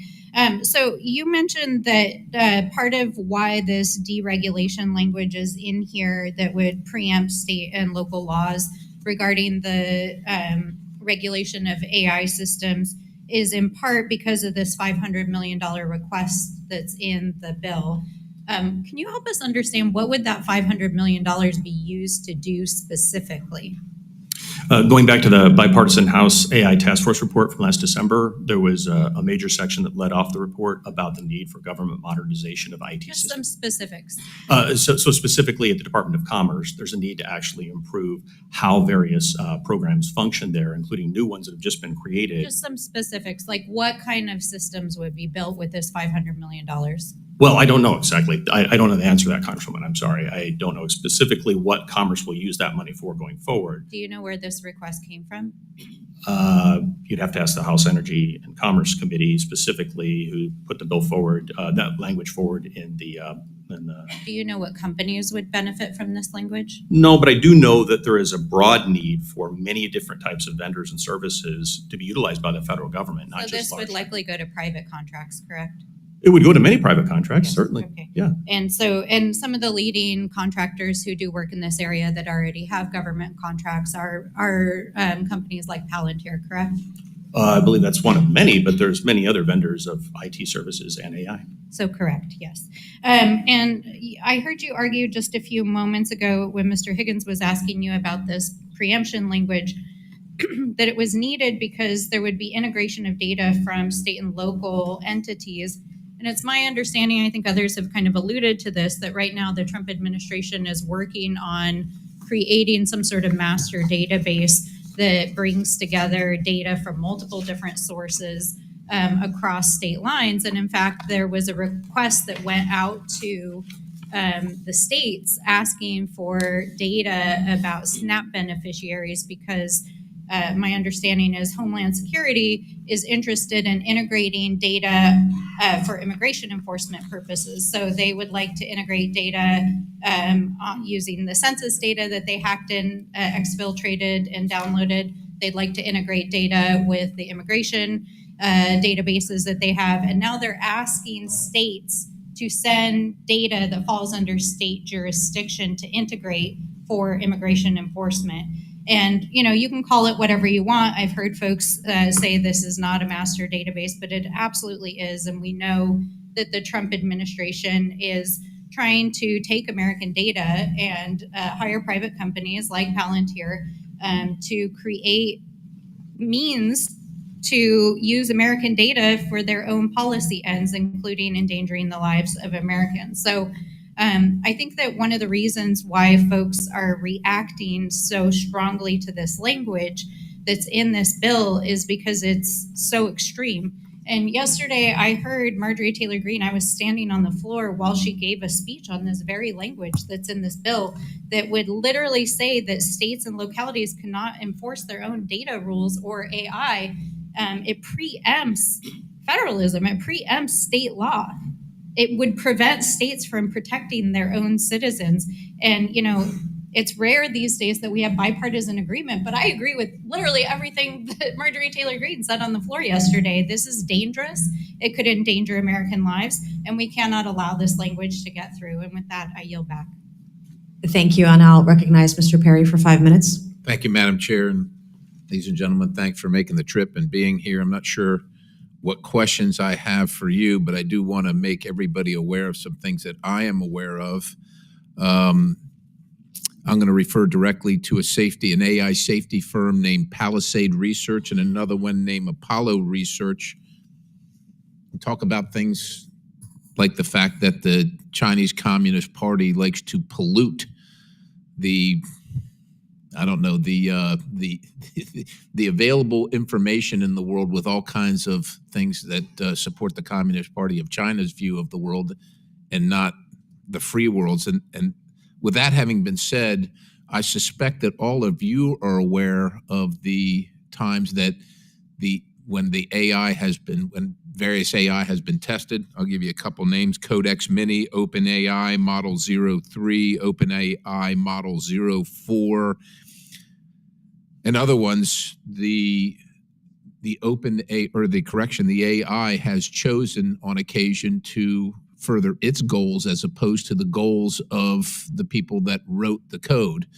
And on occasion, how about the instance where Anthropic's Claude 4 model attempted to blackmail the people it believed were trying to shut it down, and then it would ignore, and other ones would ignore shutdown commands, even when told in advance that shutdown commands were coming, and went as far as to rewrite itself and preserve itself on a different server to avoid the commands of the humans in charge of it. Now that might seem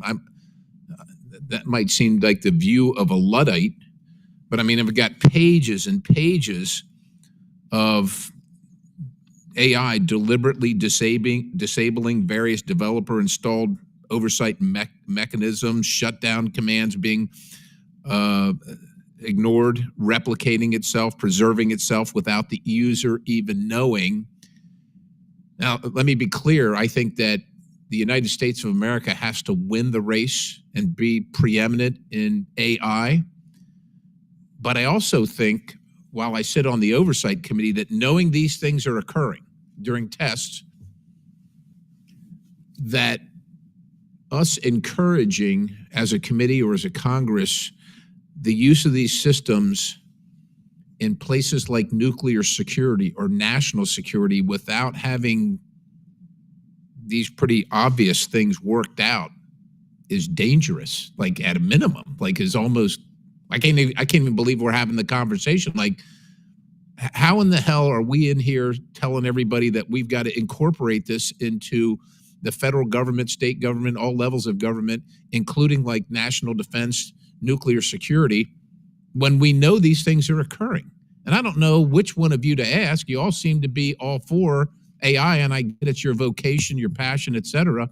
But we got a duty here on this committee and in this Congress to make sure that the right thing happens.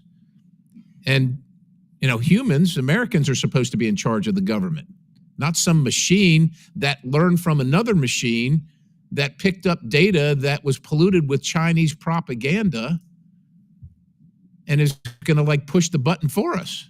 Ms. Miller, you seem interested. I got a minute left. What do you got? Well, this is a real concern, and GAO and other standard-setting entities have been really pushing for responsible AI frameworks. And this is one of those reasons why when we talk about AI, you can get a bunch of people in a room that are like, go, go, go, lean in, you know, do more adoption, faster, faster. But it's so important to think about these safeguards and how important they are. Responsible AI is incredibly important when we're dealing with national security information and American citizens' information that could threaten the actual, you know, safety and security of American citizens. And so it's incredibly important that we are slow and deliberate enough. And that is one of the reasons why GAO and others have put out these frameworks. And it's really important. I agree with you as this oversight. So are you saying that the frameworks deal adequately with these things, or what am I missing? Well, I'm saying that if they're considered and carefully rolled out, then those concerns will be at least taken into consideration. I do think there's a lot of risk in AI, and we should, I agree with you, consider where we want to apply this and where we want to. So, ma'am, I have a little bit of time left, and I just want to say this. I think for me, it's beyond consideration. Like, before we hand this thing the nuclear codes, I don't want it to be considered. I want to know the damn stuff is right, not polluted with Chinese communist facts or their alleged version of the facts, and that the thing's not going to avoid the humans and avoid detection and all that stuff. Madam Chair, I would like to enter into the record, or request that be entered into the record, Apollo Research's report titled "Frontier Models Are Capable of In-Context Scheming," published on January 16th, 2025. And I ask that be read. No objection. Thank you. All I right, yield. thank you. I'll recognize Ms. Randall for 5 minutes. Thank you, Madam Chair. And thank you to our witnesses today for being here, maybe longer than you even planned. Mr. Perry mentioned some of the important reasons that AI use in the federal government is responsible for the lives and livelihoods of so many more individuals than, one of us asking ChatGPT a question, for our own purposes. And we've seen some examples of potential federal government uses of AI that have gone wrong.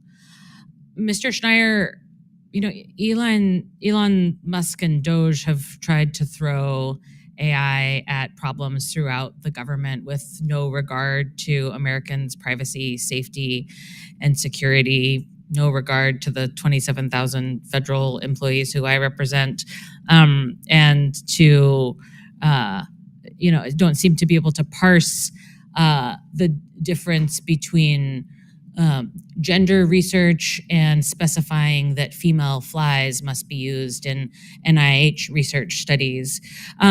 Can you discuss why the need for some of those higher standards in, a higher standard of AI use framework in situations like that and what some of the pitfalls are of not providing a higher standard for AI use in government than the private industry? I'm not sure it's government versus private industry. I mean, we would probably might expect the same standards in something like banking, right, or in university admissions, right? There are going to be these instances where the decisions made are important enough that we have rules and laws prescribing how they can be made. And it's really a matter of making sure the AI is suitable for the task, being able to audit what the AI is doing, correct for mistakes. And in some ways, it's replacing humans make mistakes all the time. And we as a society have thousands of years dealing with human mistakes, from like double entry bookkeeping to checklists of surgical equipment to make sure they're not left in bodies.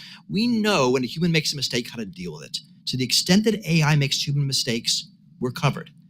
But AI makes different sorts of mistakes. So a lot of our systems for dealing with them just don't work. So when I think about an AI being used, something important like a benefits administration, it's going to be how it's used. So I'm going to make this up. Like, we'll have the AI do the work, but it's only allowed to say easy yeses. Can't say no, just say yes. Everything it does is reviewed, and all the no's, anything that's hard, humans review. We can watch the AI get better or worse. We might give it more responsibility, but again, with a lot of audit, it's really a matter of replacing versus augmenting. And one of the early questions was about AI in procurement. So I can think of two things where an AI is a negotiating assistant, assisting a human in negotiating. A Walmart does this right now. Like, they use AIs because they have to buy a gazillion things to help with that. But the humans are in charge. And also possibly using AI for auditing. There's a really interesting work done on using AI to figure out which slaughterhouses human ag inspectors should visit, right? There are a lot out there. We can pick at random, or we can have some algorithm. Again, the AI is not making the decision, the human is. So it really is thinking very carefully about how the AI and human work together, where we can get the benefits of the AI without losing control. I mean, Mr. Perry talked about that. It's really important, but still getting the benefits of the speed or the scale that AI provides. Thank you.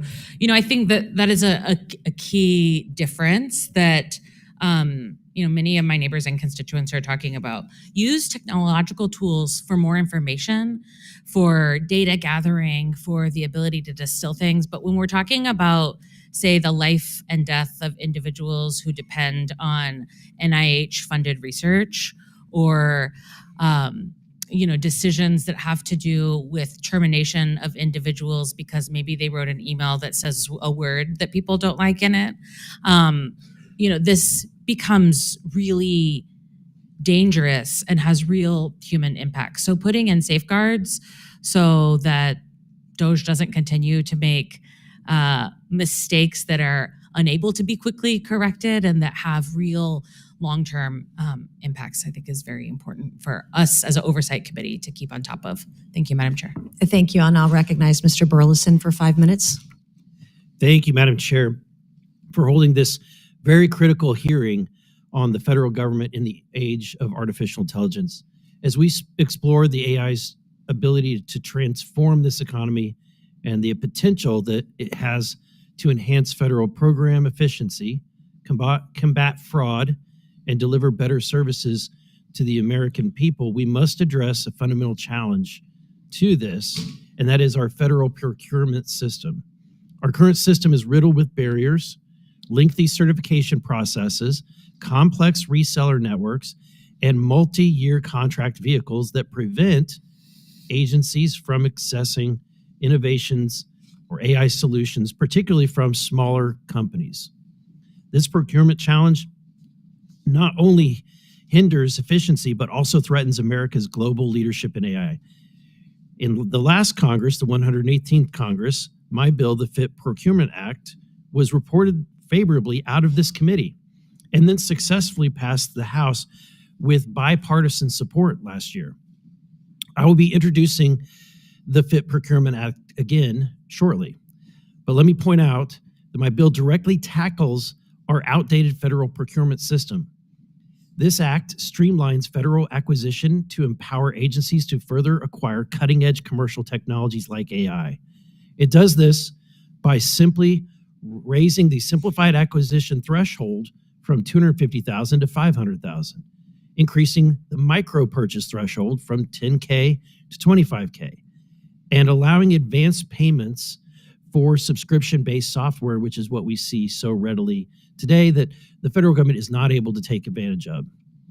With unanimous bipartisan support in the last Congress, this act is a proven common sense reform to modernize government, save taxpayer dollars, and reposition the United States as a continued leader in the AI-driven future. And I look forward to hearing from our witnesses about that. So let me begin. Mrs. Miller, in your testimony, you discuss why agencies should buy commercial technology rather than build custom code. As someone who was an in-house custom coder, I couldn't agree with you more. Could you follow up and elaborate on that? Yeah, sure. Well, the point I was making in my testimony about that was that it creates technical debt when you're creating your code yourself. And because AI is moving so quickly, frequently it'll be obsolete soon after it's built. And so it makes sense to contract with vendors who have more updated tools. I would just add that the bill that you're referring to, given my own small company's challenges, getting access to small pilot projects and proofs of concept, given those very low thresholds, this would be very beneficial to small, innovative technology companies. Thank you. I don't have to now ask my follow-up question.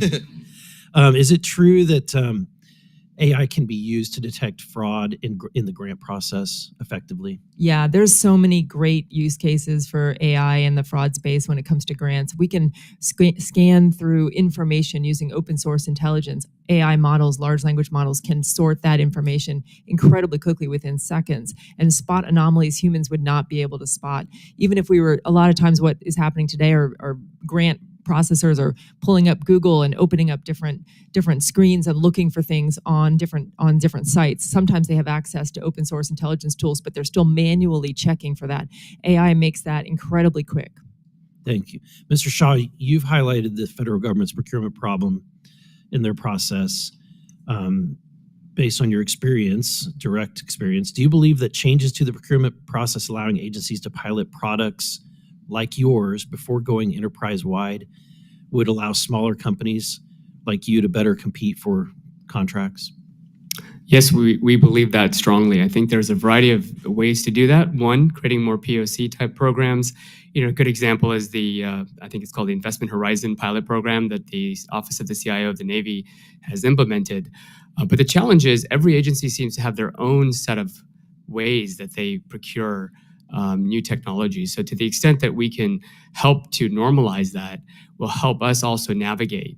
For example, through the FedRAMP process that I've described, of the 8.5 million, 600,000 I spent on consultants to help me figure out the process. Just to get certified. Yeah, so it's like, I couldn't have spent that on maybe more innovation or other areas. So I think that if you have innovator programs or ways for us to start with other agencies that are less security focused, will be a big help. Is it safe to say the federal government is a pain in the ass client?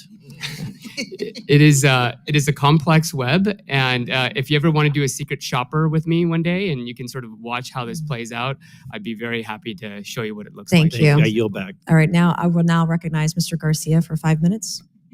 Thank you, Madam Chairwoman. Thank you to our witnesses for being here today. I want to just start by noting that we know that certainly AI can be an important tool for federal government, for our federal workforce. That we always want to make sure that we're centering those that are working in our government and uplift the work that our federal workers do every single day. But we know that AI can navigate and help government become more efficient and intuitive in many cases. I think we should be honest about that. It can also help constituents get services faster. I've seen this happen at the local level. I've seen it happen, of course, now happening at the state level and here in Congress as well. We also know that many agencies just need to move more quickly, be more efficient. And AI can be a tool when you respect the federal workforce and work with the federal workforce on how we make these implementations happen. AI can also be used, of course, on issues around red tape. I saw this happening in cities across the United States. And we can analyze data better and faster. We can also work to empower our federal workforce in ways that they can use AI to help them do their jobs. And I think that's an important piece of this.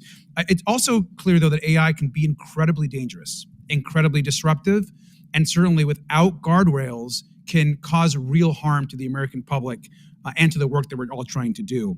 Now, deployment, of course, is going to take investments into work, but I do have some serious concerns about how AI is used, and it's particularly in this administration. And I want to talk about one of them, which I think is actually really, really important.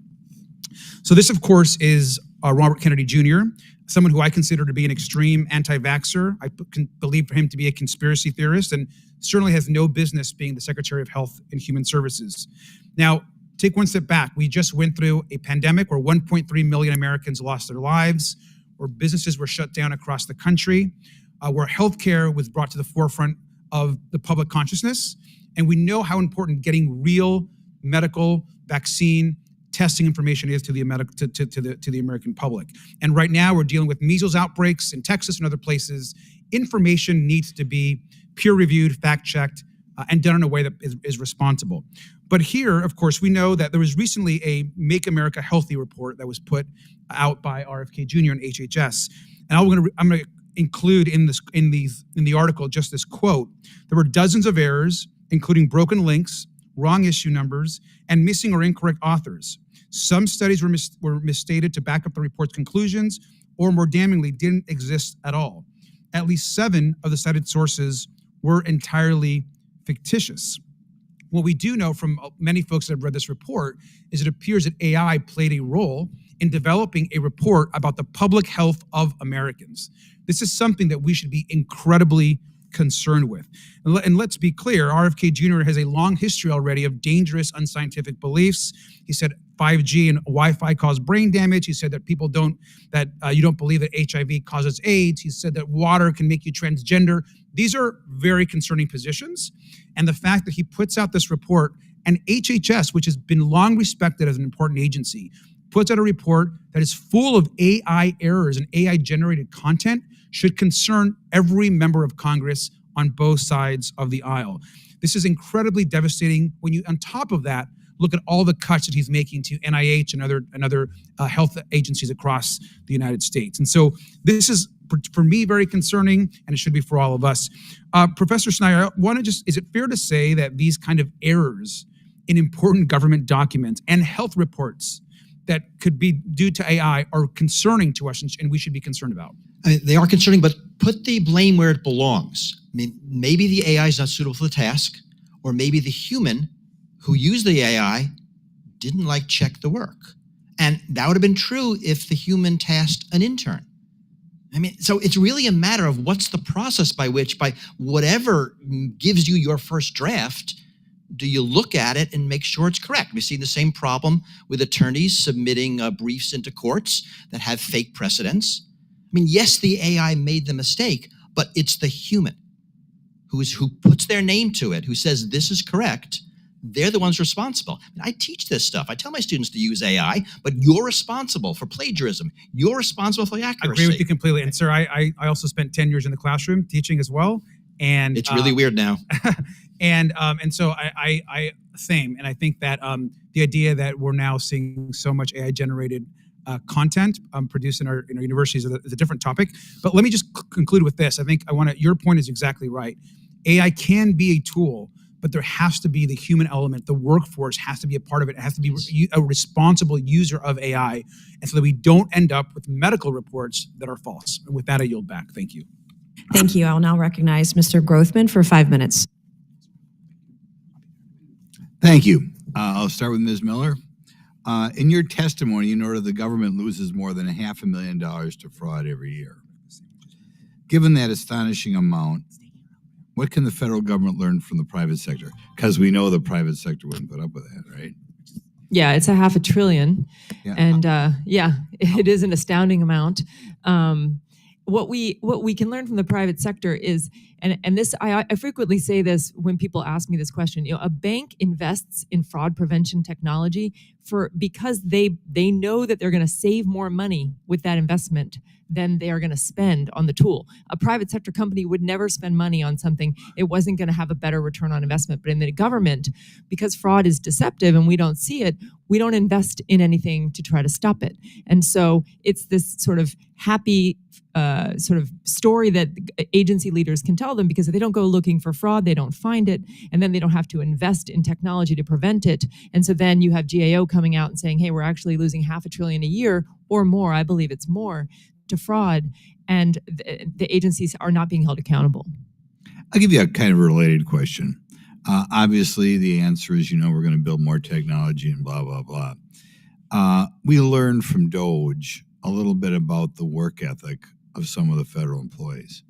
As we spend more money somewhere to stop this fraud, do you think it should better be spent on hiring new government employees, or maybe hiring out to somebody else who can try to detect this fraud?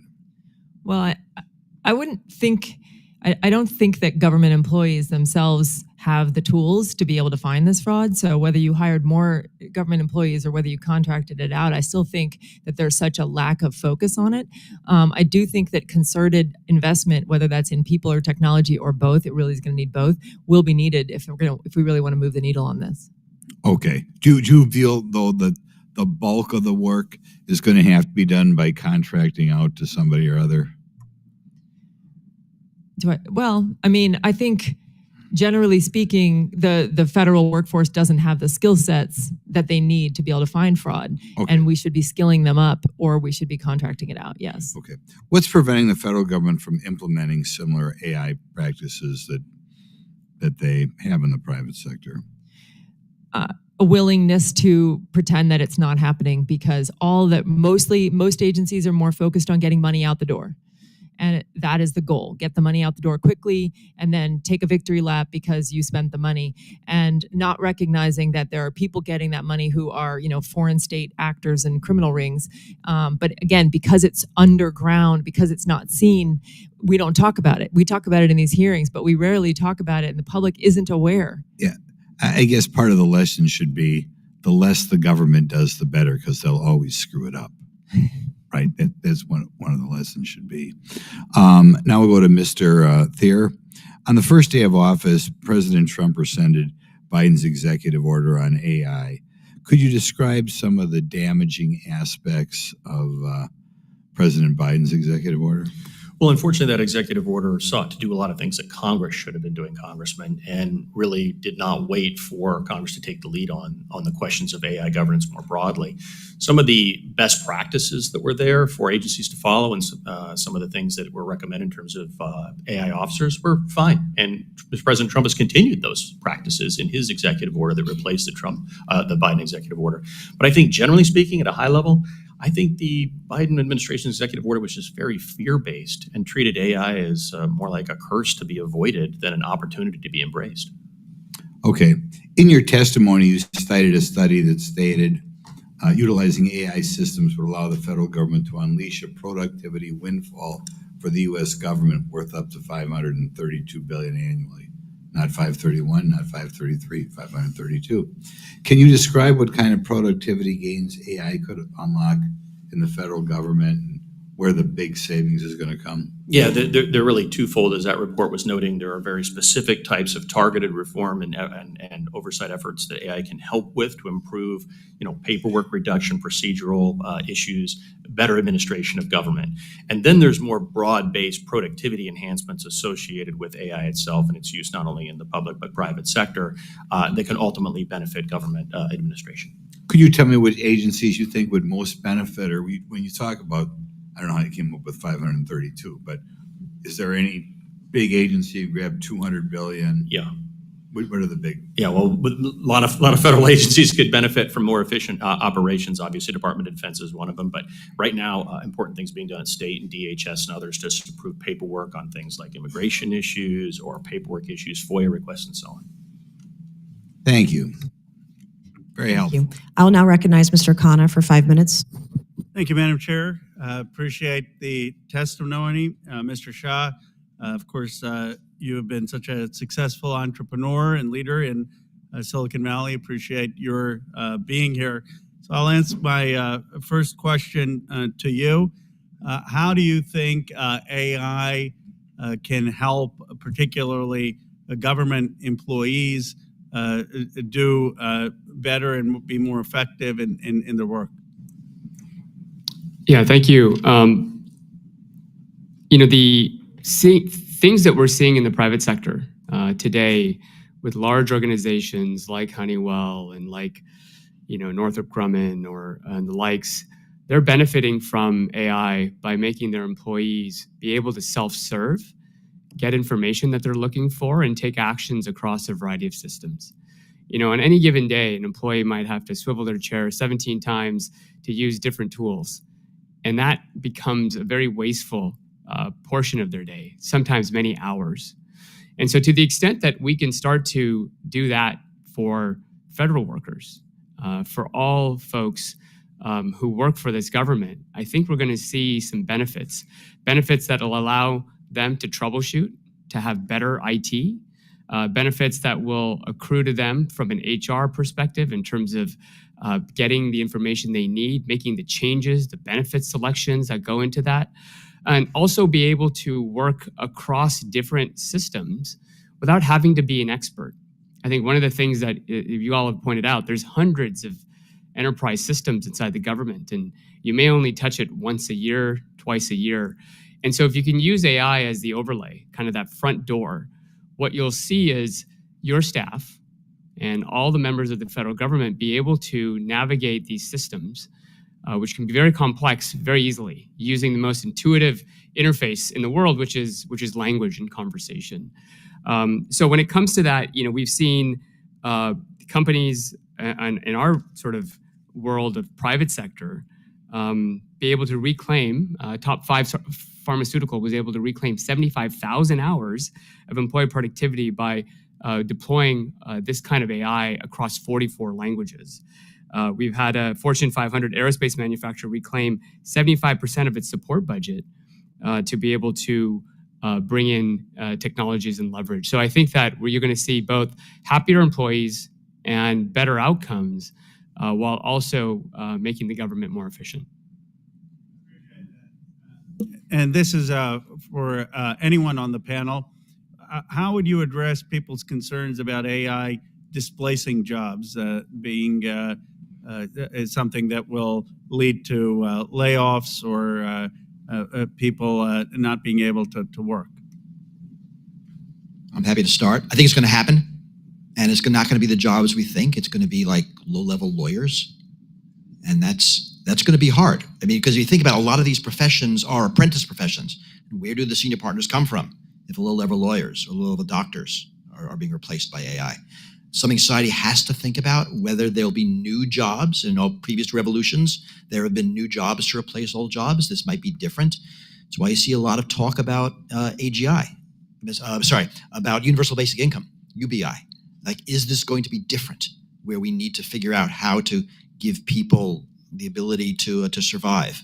And we don't know. We don't know a lot of these things. So those are very real fears, and I think we as society should think about them before they happen. We're not good at that, but we should.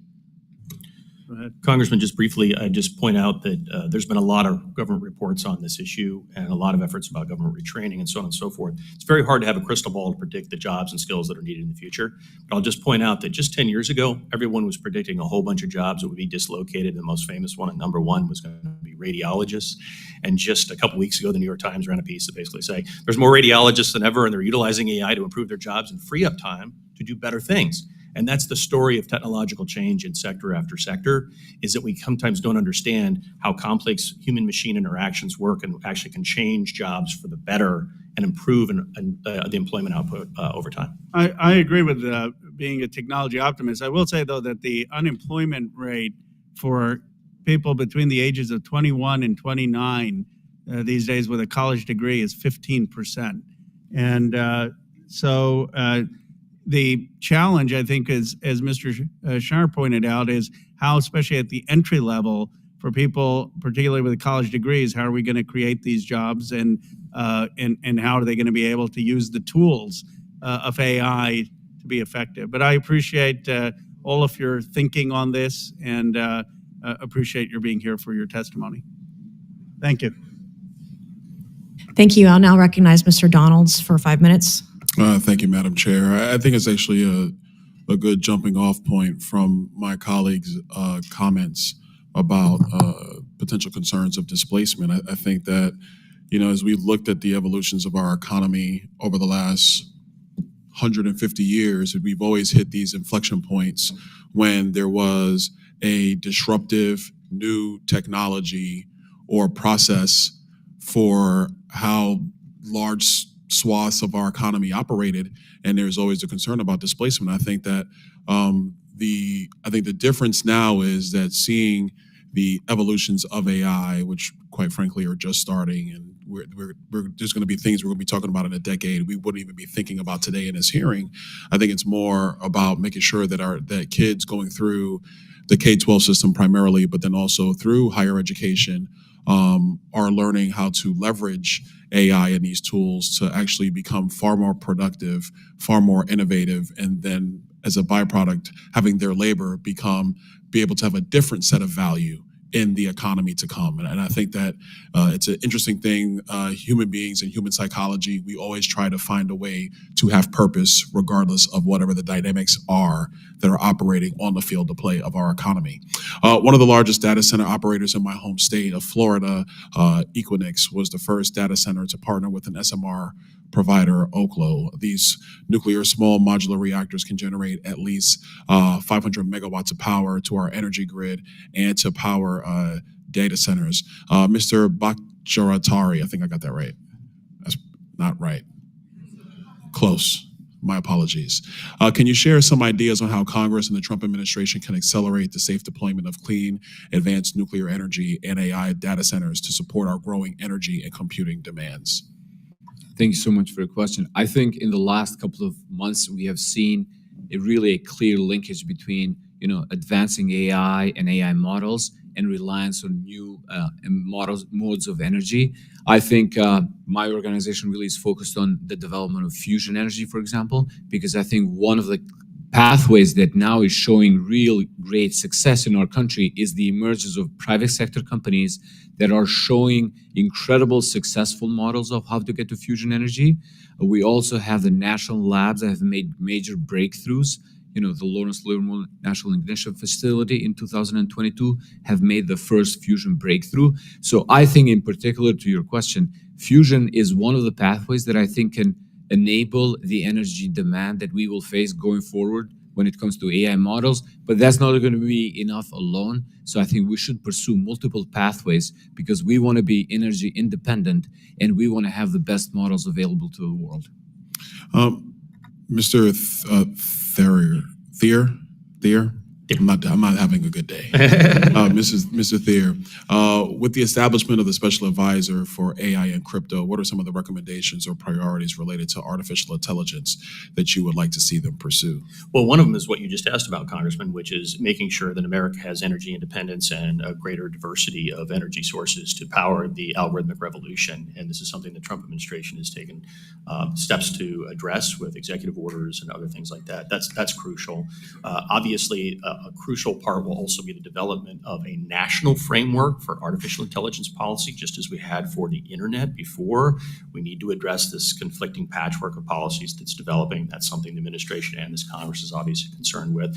And then there's a variety of other things having to do with national security matters and other investments in various types of algorithmic and robotic systems that are really, really crucial, among many, many other things that Congress and the administration are trying to do.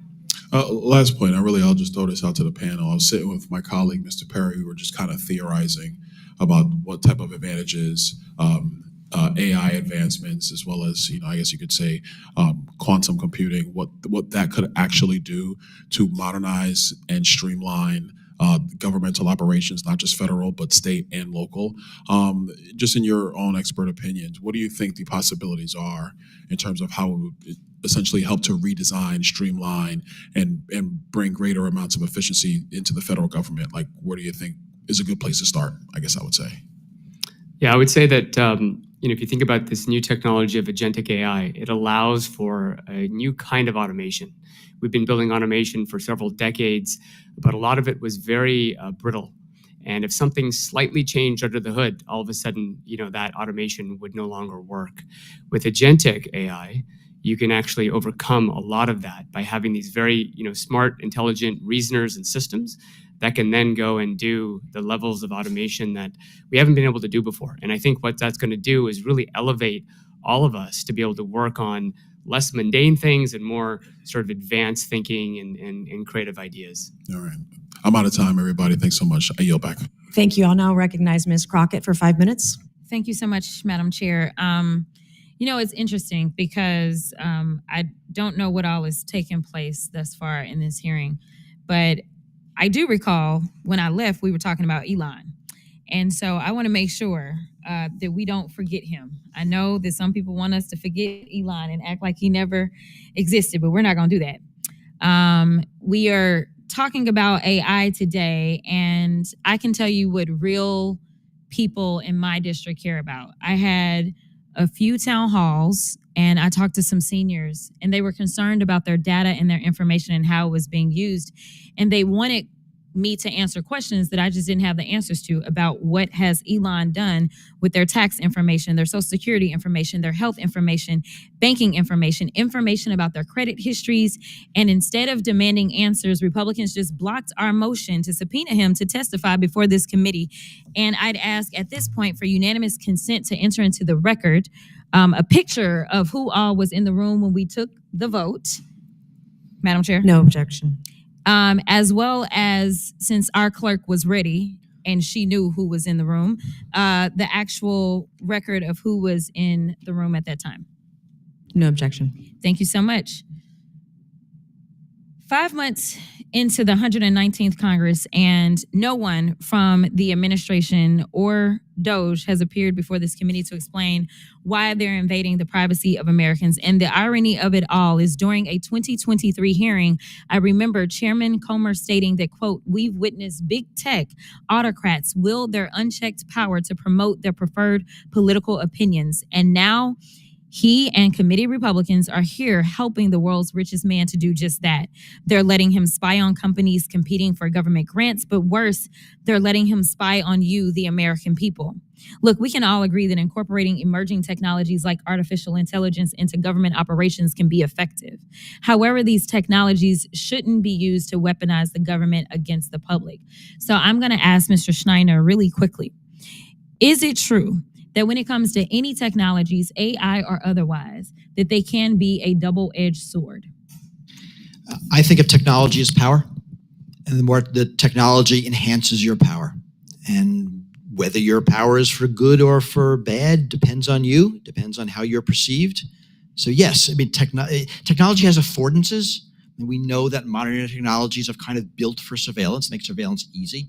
I mean, this is the most complex, effective surveillance device we've ever invented, and we all willingly put it in our pockets every morning. So yes, technologies can be used for both good and evil, but think of the people behind it as the wielders. Yes, I absolutely agree, and I appreciate your answer. That's my concern. My concern is that these technologies will be used to weaponize the government against the public, because everything that we have seen out of this particular administration has been nothing short but weaponization. So let's talk about some of the things that this administration is doing. They've announced they're going to use AI to scan the social media accounts of students who disagree with their policies. They've threatened nonprofits and universities that are they're threatening their tax exempt status. They've threatened journalists for reporting stories that are critical of the president. They are literally in court arguing to end birthright citizenship. And a lot of y'all think only immigrants are going to be affected by this. But this administration has already deported American citizens. In fact, in an interview with Time Magazine, Trump said, quote, "I would love to do that. We're looking into it." Madam Chair, I'd ask unanimous consent to enter into the record an article published by ABC News titled, quote, "Trump wants to send U.S. citizens to foreign prisons. Legal experts No say." objection. Thank you. It won't be long before more Americans are targets of this administration. This administration has refused to follow the law, and the Republicans are failing to do actual oversight. We don't know what they're going to do with your health records and social security information. In fact, we don't know what they're doing. I don't think anybody does, except we know that they're breaking the law. And it is frustrating to me because I am somebody that actually believes in science. I believe that we should be investing in our young people. I believe that we should not be taking research dollars away. I believe that we should be trying to come up with new technologies and that we should be leading the world. But unfortunately, I can't trust these guys to do good things because, as it's already been said by Mr. Schneider, it is about who it is that is on the side that is asking for this to be done. And frankly, this feels like some bad movie that we are all in and that the villains are doing bad. So with that, I will yield. Okay, thank you. I'll now recognize Mr. Burchett for 5 minutes. Thank you, Chair Lady. As the 435th most powerful member of Congress, I have the honor of asking questions that have been asked ad nauseum. But when I ask them, I answer as if this was the first time you said it. And the proper response is, Congressman Burchett, that is possibly the most incredibly intelligent question that's been asked of me. So at least my clips will show that. And the 12 people that are watching this thing are at home. They're probably not in my district anyway. They're probably in Marjorie's district. Anyway, Mr. Thier, did I get that name right? Right. All right. All right. The majority of East Tennesseans and frankly, Tennesseans and Americans are worried about their privacy being violated by government artificial intelligence programs. What do you think Congress can do to protect our privacy? And my biggest fear in all this is Congress. I mean, some of these cats up here still have 8-track tape players in their 1972 AMC Gremlins, and they're going to try to regulate AI. They can't hardly spell AI, and now we're going to regulate it. So, well, Congressman, thank you for that excellent question. And as someone who used to grow up in a Gremlin with an 8-track player, I feel a great affinity for this question. So I think that obviously we need to make sure that privacy is protected in the digital age, and this Congress has struggled with how to get that done. Obviously, we've had a multi-decade debate about baseline privacy legislation, and a great deal of bipartisan consensus exists that should be a priority before you get to a lot of the other questions about how to regulate all the various specific concerns about AI. A lot of them go back to fundamental data privacy, data security issues. And so I think, let's not put the cart before the horse. Let's think about getting that done first. I know that's something Congress is turning to next. also, regards to China, how do we maintain our dominance in the AI sector? Any of y'all can answer that. I'll ask Mr. Thier first, if that's okay in this. Well, a lot of it comes down to making sure that America diffuses first. We have wonderful products. We are essentially winning one part of the AI war, but losing another. We're winning the part in terms of developing really sophisticated, high-powered frontier models and other systems and applications. But the reality is that China may be winning the diffusion side of things.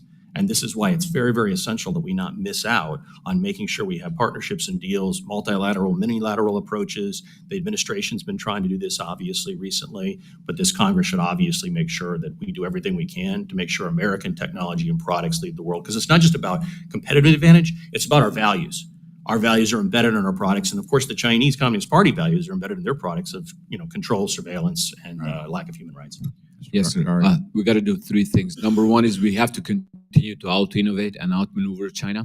Our platforms should be the dominant global platforms. Number two is we have to work with our allies and partners to spread our platforms to the global south and rest of the world. And three, we got to find ways to slow down China and make it impossible for them to deploy their capabilities and to use their capabilities against us. Can you give me that first one again? I can tell by your accent, you're probably not from East Tennessee. I'm not, sir. I'm the only person in this room that's not speaking with an accent right now. So if you could say that first one again, brother. The first one, sir, was that we have to make sure that we out-innovate and outmaneuver China. Right. I'll just add, I agree with all the other panelists here and witnesses. I think that this is an infinite race. And the technology that is being discussed here today, AI, can essentially be wielded and constructed by any sort of group of smart people. And the planet grows smart people everywhere, every day. And I think that to the extent that we can be the ones that others follow, that we can be the ones whose software, whose hardware, whose foundation models others use, we will have the sort of dominant leadership position of how this whole planet evolves. Ma'am. Well, I would say that China's doing a very good job of figuring out how to defeat some of our security vulnerabilities, and I think that's one area that we have a significant we have a ways to go, is to protect the infrastructure, because North Korea and China and others are getting better and better at infiltrating and exploiting our vulnerabilities. Sir. I'm going to be contrary here. I think the U.S.-China arms race is an overblown metaphor. This is not the 1960s. This is not the Cold War. Science happens globally. The transformer model, invented by Google, it was published. Everyone uses it. DeepSeek, China comes up with this model. It's public. Everyone is innovating based on it. Ideas are flowing cross-border. Dominance is more companies than technology. So don't think about regulating the hardware, the software, the ideas. We can't do that. And this is not the kind of world where that happens. It really is the companies and what they're doing. It's going to be U.S. companies, European companies, Chinese companies, other companies. All right. Thank you. Chair Lady, I yield back nothing. Okay, thank you. I'll now recognize Mr. Subramaniam for 5 minutes. Thank you, Madam Chair. I appreciate us having this hearing. I served in the second term of the Obama administration as a technology advisor in the White House. I worked a lot with a lot of great groups who were dedicated to modernizing government, making it more efficient, bringing AI to government. And one of them was the U.S. Digital Service, which has now become the U.S. DOGE Service. Another one was 18F, which has been completely set apart, has completely gotten rid of it. And I'll talk about them in a second. But one of the concerns I had about DOGE was that there's this notion coming in that they would come in and fire all these federal civil servants, and that AI would replace them, and that we'd save trillions of dollars as a result. And so that's wrong for a bunch of reasons. One, even if you fire every federal civil servant, you're actually not saving that much money in comparison to the deficit and the debt. But two, the federal workers are so essential when it comes to helping utilize these technologies, and especially the technologists that we've hired in recent years. And so we've heard a lot about this already from people testifying and even from members here, that it's not just about having AI, it's about having to deploy AI in a responsible way and in a manner in which we're not letting AI make mistakes. I'll give you an example. In Michigan, about, let's say, 10 years ago now, they deployed AI to try to find fraud, and they ended up finding a lot of fraud where there wasn't any fraud. And a lot of people got investigated, or went bankrupt trying to defend themselves from getting sued and then they realized that the AI had made a big mistake. And there's so many other examples of AI being deployed in an irresponsible way because we simply weren't pairing them with a human element that could help sort of edit and deploy it responsibly. And so 18F is a great example of this. They were actually doing a lot of great work to modernize our federal government and bring AI to the federal government, and going agency by agency and helping us procure great tools to do that. And instead, they were all fired, basically. DOGE came in and fired the entire staff at 18F. And now we're trying to figure out how to deploy AI in government, but we're chasing away the very technologists who can come to the federal government and help us do that. And so if you want AI and modernization in government, we need the best and brightest to be coming to government. But instead what we have is a brain drain in our federal government, because we're trying to quote the OMB director, put federal workers in trauma. Who wants to come and work for the federal government if the people running the federal government wants to put you in trauma? Nobody. So we're not going to attract the best and brightest technologists to help deploy AI. And we're certainly not going to have what we need to have pairing up with AI in order to deploy responsibly. And then there's a lot of other things going on that I think are bipartisan, like making sure we update our legacy systems. I was just working with air traffic control, and I think their software is Windows 95. I've talked to many others in government who do technology. They still use Cobalt, right? They still use really antiquated technology and coding. So how are we supposed to deploy modern AI tools when we have these legacy systems, right? The other thing is, how are we supposed to recruit and retain great people to help transition and modernize our government when we're chasing them all away. And finally, this AI human collaboration, it's already running into problems in the private sector, but it has to be even better in the federal government because like in that example with Michigan where people's lives were ruined because they deployed an AI technology irresponsibly, here, if you mess with an AI tool and it doesn't get people's checks on time for Social Security or Medicare or Medicaid, then people are going to go without healthcare. People are going to go without being able to pay their utility bills. It's going to have a terrible effect on the American people, and that's what this is really about. It's not about just deploying AI so you can say you deployed AI. It's about making sure we're deploying technology for the benefit of the American people. And so I hope we can reverse course. I hope we can work in a bipartisan way to make sure that we are taking advantage of the advances in AI, but doing so in a responsible way. I yield back. Thank you. I'll now recognize myself for 5 minutes. I want to thank our participants and panelists and witnesses today for being here. One of my concerns coming from a technology background, like I learned COBOL back in 1999, and a lot of our systems today, they're on legacy systems. We waste a lot of money on that.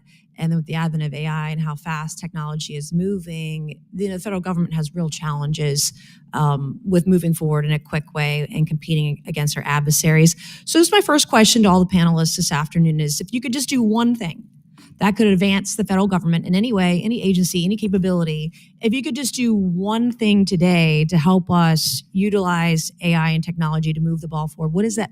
What is the one thing you would do? It doesn't have to be something big. It could be a small part that makes a big difference, but what is that one thing you would do right now? If we could do it tomorrow, snap our fingers, what is it?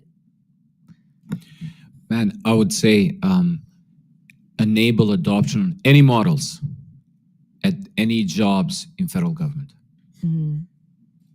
For memo writing, all the way to execution, logistics, back office responsibilities, anything. But without enabling, humans to start adopting these technologies, I don't think we will get to the next stage where we need to be as a country. Mr. Shaw.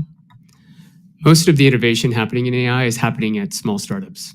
And I think that to the extent that you can look at a team of maybe 50 people and see how long it takes for them to get their product discovered and utilized by federal agencies will determine how fast we can move. And to the extent that we can solve that, I think it would make a big difference. Ms. Miller.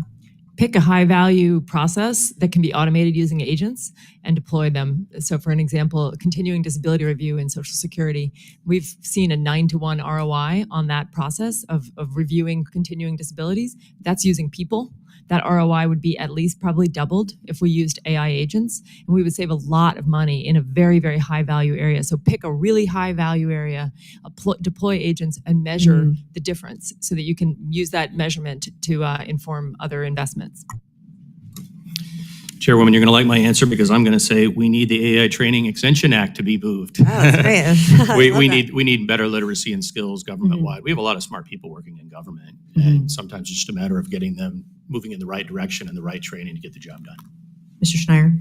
I want to see a model that wasn't built by a corporation. I want to see a public AI, that democratic processes are different. They have different affordances. They have different requirements.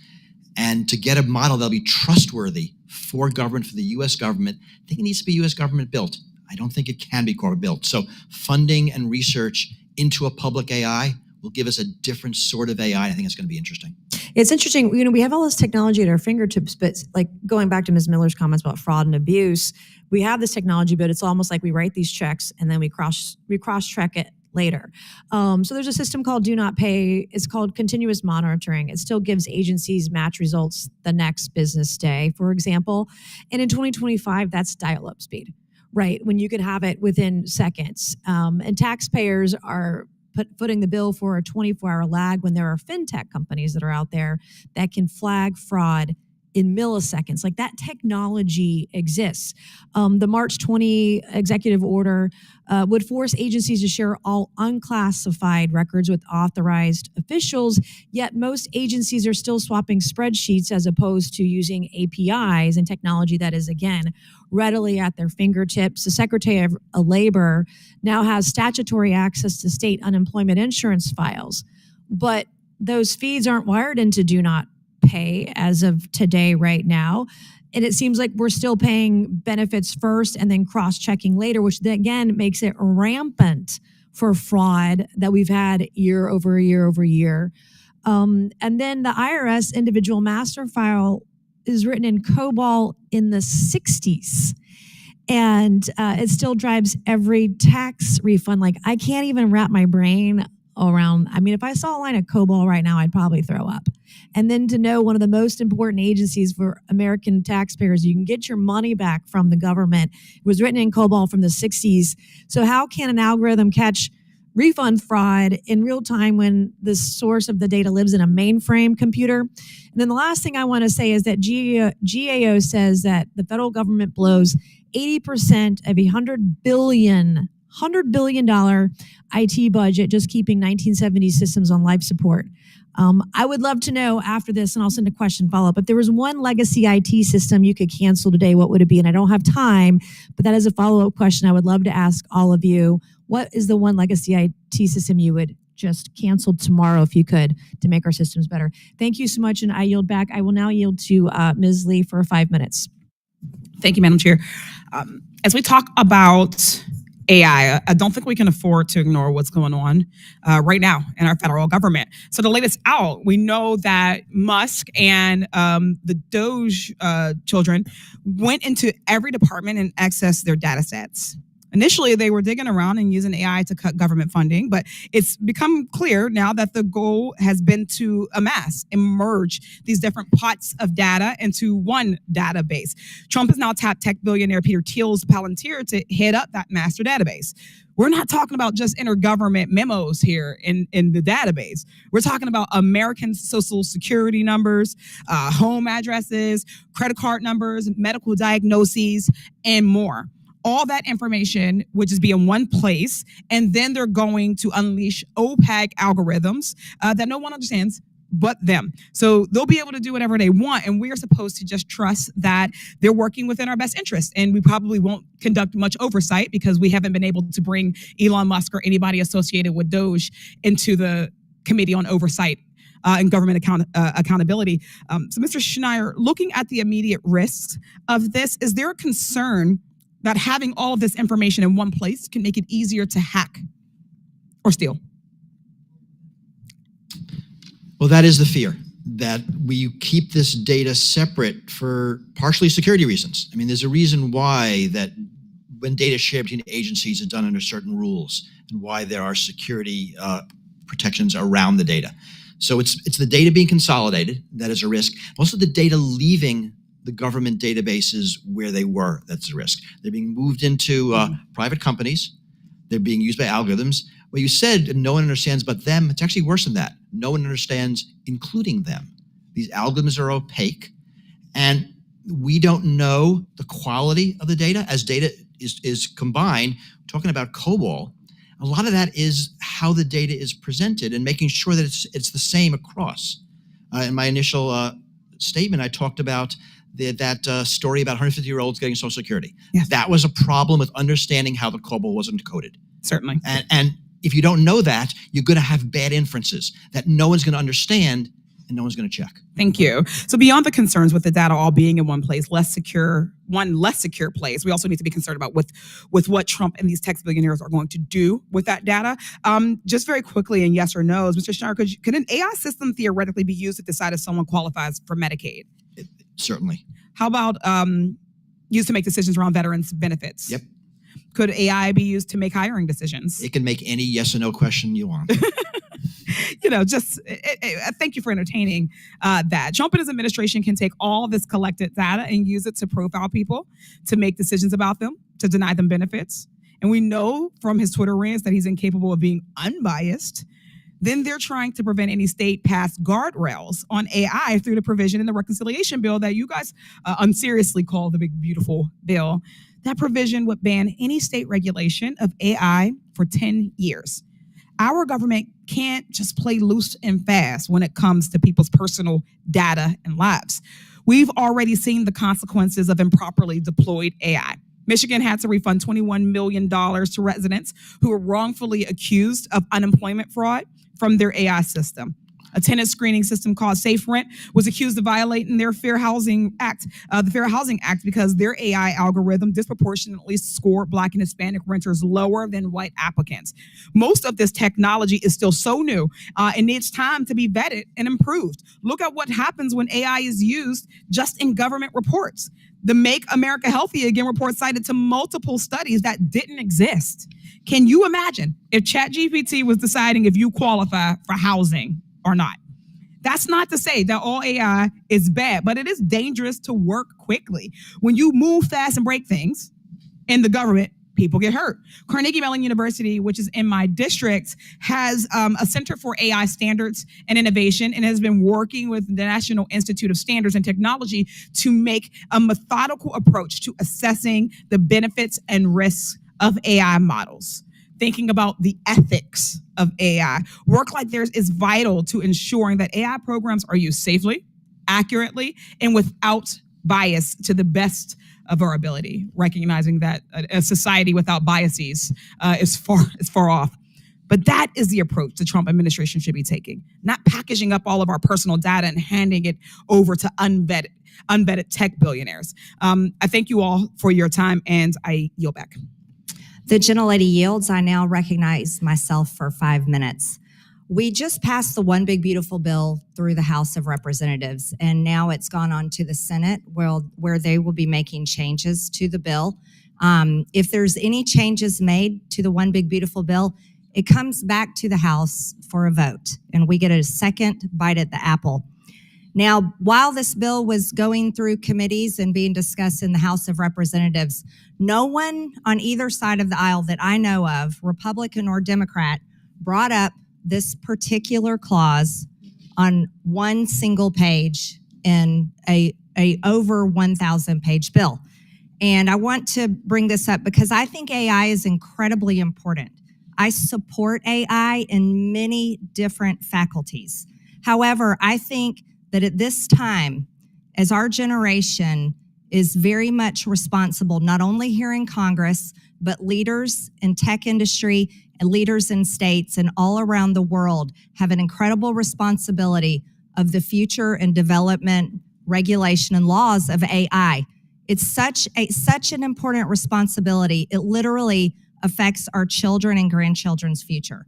So I take this responsibility incredibly sincere, so much so that this past week, I have come out in full transparency and said, when I voted for the One Big Beautiful Bill, I didn't know about this clause. I thought I was voting on taxes, energy, and border security. And this clause right here says a moratorium. In general, except as provided in paragraph 2, no state or political subdivision thereof may enforce during a 10-year period beginning on the date of the enactment of this act, any law or regulation of that state or a political subdivision thereof limiting, restricting, or otherwise regulating artificial intelligence models, artificial intelligence systems, or automated decision systems entered into interstate commerce. That is a comprehensive 10-year moratorium. Actually, what that is it is a pause for 10 years in federalism. This right here, if passed into law, will tell states they cannot regulate or make laws regarding AI. That means the federal government is the only governing body that can regulate or make laws for AI in the United States of America. And I'd like to ask each of you, do you support federalism, yes or no? I'll start with you. Do you support federalism, yes or no? State rights. It's a yes or no question. I don't think I'm able to answer this question based on my background, to be honest with you. Okay, well, then I take that as a no. Mr. Shaw, do you support federalism? I do support state rights, and just from a small company standpoint, I would say whatever we can do to make it easier for a young company to navigate the 50 states will be very important, because otherwise... Well, either you support federalism or you don't. One or the other. It's a yes or no. Yes. Okay, Ms. Miller, do you... Yes. Yes. Mr. Thier? Yes, in line with the White House and with Speaker Johnson, I agree that federalism is important, but federalism is a two-sided coin of both states' rights and interstate commerce, so we need to protect both. The Constitution is clear on federalism. It's one side, state rights or none. Mr. Schneider? I think that provision is nutty. Okay, so do you support federalism, yes or no? In general, yes. Oh, in general, so that's vague. I'm not It's sure. vague, but that provision is nutty. Okay, so I still didn't get an answer clearly on federalism. Can you predict the future of AI in 1 year, 5 years, or 10 years? I'm sorry, I apologize. No problem. No, I don't think anybody can predict that. I think every model has become bigger and better and more transformative. Right, so the answer is no. I'm short on time. Mr. Shaw, no? Or yes? I think it's hard to predict Yes or 5 no? years. Can you predict it, period? No. Okay. Ms. Miller, can you predict AI? No. Mr. Thier, no? Mr. Schneider? Not a chance. No, you can't. In the state of Georgia, jobs are extremely important. And AI is, whether we like it or not, and it's helpful in many ways and it's not helpful, will replace jobs. I have a manufacturing district, and the manufacturing companies are important, but so are the people's jobs. And if our state cannot regulate or make laws to protect people's jobs, people are going to go hungry. They're not going to have paychecks. They're not going to put roofs over their families' heads. And I think this is such a serious issue that we need to look at this through, I'll state it very clearly. I'm pro-humanity. I am not pro-transhumanity. And when it comes to AI and regulation, when we get to vote on this bill again, I will be voting no because of this clause, and we will be working on this further. Thank you so much for being here today. I now yield to Ms. Simon. Thank you, Madam Chair. Thank you all for coming today and sitting in this very chilly room. I think we've all learned so much. I come from the Bay Area, which is, as you all know, the technological gold mine for the artificial intelligence community. I'm so proud of that.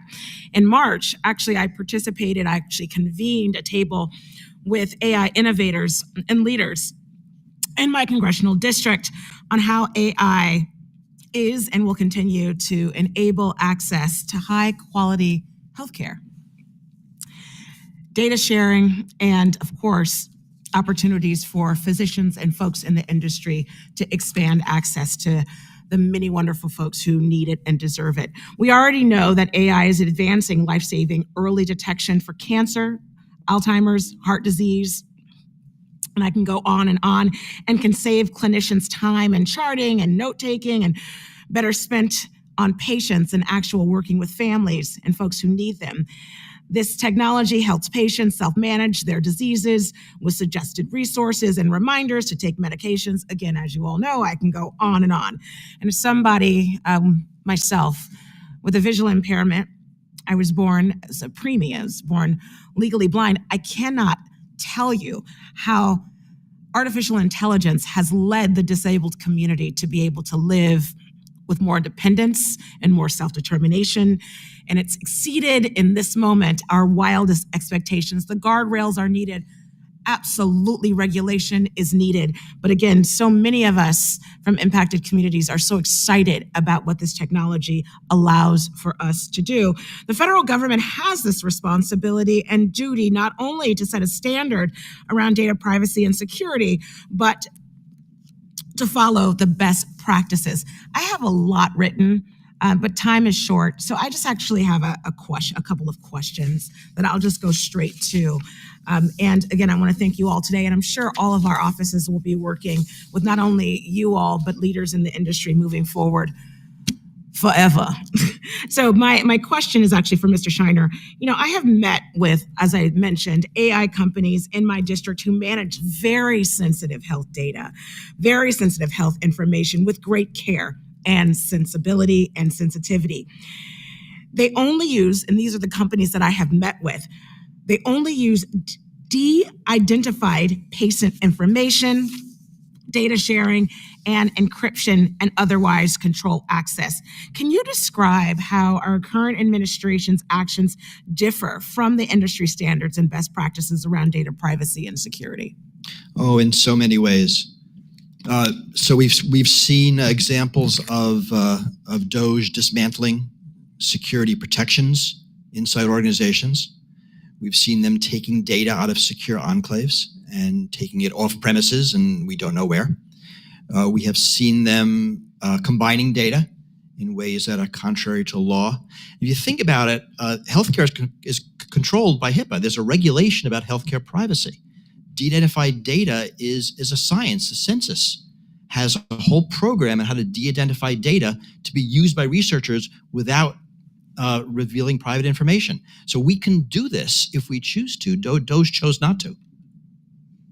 Well, I have a little bit more time. Continue. All right.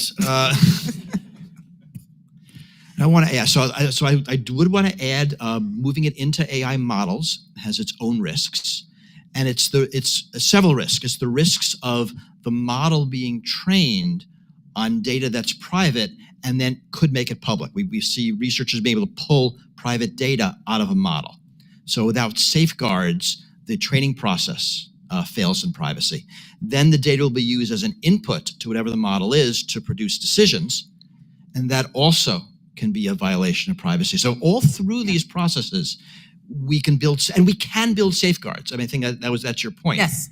We just have to do it. And there's a reason why you do this slowly and deliberately within organizations and not just pull the data out.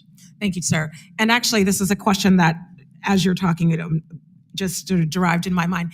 Anyone on the panel want to talk about the innovations in healthcare and AI, particularly around diagnostics? I only have about 30 seconds, but I think it's exciting innovation, and folks will live longer, I believe, from what I've heard. Anyone want to jump in? Yeah, Congresswoman, thank you for your leadership on this front. I will submit for the record a series of reports that my organization has put together on AI and public health, where we cite specific ways that AI is being utilized in drug discovery, medical devices, and so on and so forth. I'll just mention that we've had a 50-year war going on cancer, and we haven't made as much progress as we need to. But last year, 608,000 people died of cancer, and a lot of these things can be addressed now with the power of artificial intelligence. I appreciate that. And Madam Chair, thank you for your time and allowing me this time. My husband died of cancer. I know that he could have lived longer if we had these technologies. We got 2 years with him. Again, that was 10 years ago. Changed our lives forever. Thank you for your work, your innovation, and clearly we need safeguards, but the future is bright. Appreciate you all. The gentlelady's time has expired. I now recognize Mr. Timmons from South Carolina. Thank you, Madam Chair. The greatest national security threat we face is debt. We have $37 trillion in debt. We have a $1.8 trillion annual deficit. The work this administration has done over the last few months has been designed to try to find waste, fraud, and abuse to help mitigate that. They're also working to help grow the economy through tax reform, through renegotiating trade agreements, through deregulation, through streamlining permitting. The list goes on and on. But I think that AI has a huge opportunity to grow the work that DOJ has done as it relates to seeking out waste, fraud, and abuse. So the main thing that they did early on was to get all the government agencies to communicate using the same language, to code the same, to then be able to create transparency and track data from all the different government agencies. And that effort was really the beginning, because now that everything goes through Treasury, now that we can track payment systems, we now have to layer on technology. And some of that is fairly simple. For example, I've introduced the TABS Act. The TABS Act, Timely Accurate Benefits. And what that act does is it uses a pilot program that was done in Missouri, where they, instead of using antiquated ways of confirming income eligibility for Medicaid, they use third-party website to verify eligibility immediately, and then the second you're no longer eligible, you are removed from whatever benefit it is. And so that resulted in a 17% reduction. So the way this technology works is you say, all right, I'm on hard times, I want to get whatever government benefit, and they say, all right, well, you got to log into your bank account. And then when you log into your bank account, it says, okay, you have a Venmo, you have a Cash App, you have a Zelle, you have to log into that too. And then immediately they say you're eligible or you're not eligible. And so you're actually getting benefits faster than normal. And this has a huge potential to save money. And that 17% of Medicaid is about $150 billion if you do it over the entire federal government. And one thing that the One Big Beautiful Bill did was, instead of confirming eligibility once a year, which I think is ridiculous, we're now confirming eligibility twice a year. Well, why don't we confirm eligibility every day using technology? This is not hard. The technology exists. All we have to do is implement it. So that's one way that we can further find waste, fraud, and abuse, because I think we can all agree that if you're not eligible because you make too much money, or you're not eligible because, and this is the next step, because you're not the person who you say you are, then you shouldn't get government benefits. So I'm working on tabs 2, which is using technology to confirm you are who you say you are. And this is just using billions of publicly available pieces of data that, for example, if you have an email address that was created in the last year, and you're 45 years old, you're probably not who you say you are. If you have 3 different phone numbers, that's not normal. So they're able to use technology, publicly available information to confirm an individual requesting benefits is who they say they are. And honestly, that would not only help means-tested programs, it would help any government program. If you're saying you are who you say you are for Social Security, I mean, that's not means-tested, but we could use it to seek out waste, fraud, and abuse. So those are 2 things. Two ways we can use technology to reserve government benefits for American citizens that deserve them. How can we grow that effort? How can we build on that effort using AI? Mr. Bakhtari? Thank you. Sir, I think those 2 examples indicate the potential that we have in AI adoption for government services. I think we got to do 3 things. The underlying issue that we have here is that we need to upgrade or modernize our IT infrastructure, because you cannot deploy AI if you don't have the necessary infrastructure underneath that. And so to do that, we need to do 3 things. Number 1 is we need to upgrade our platforms.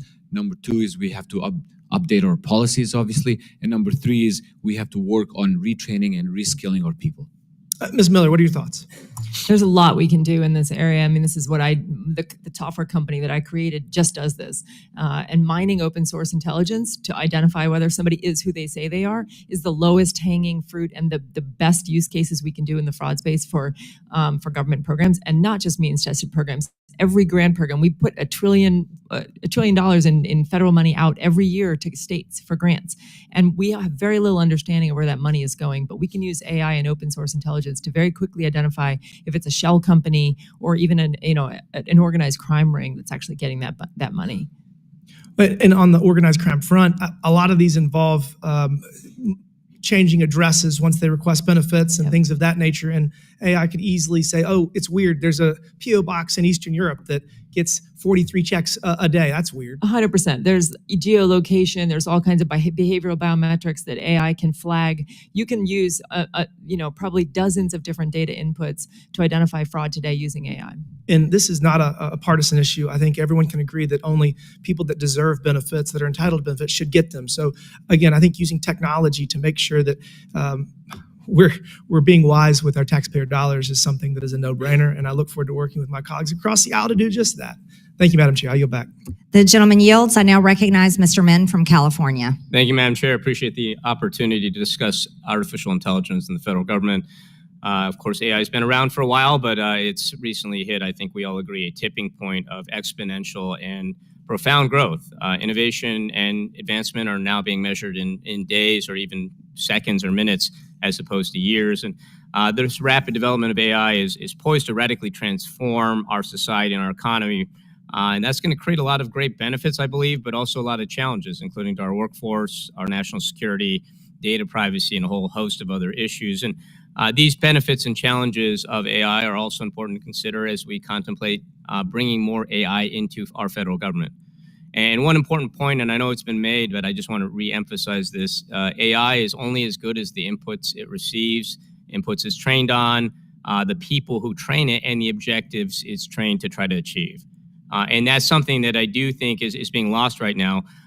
In the rush to think about AI, I think we have to think about what some of the goals are. And a lot of mention has been made of the rash and reckless actions made by the Trump administration, specifically Elon Musk and Doge, around AI. And again, I think what are we looking at as far as goals? I think we want to make sure that the missions of our different agencies, of the tasks they are meant to accomplish, is what's in mind, and not just simply cutting for the sake of cutting.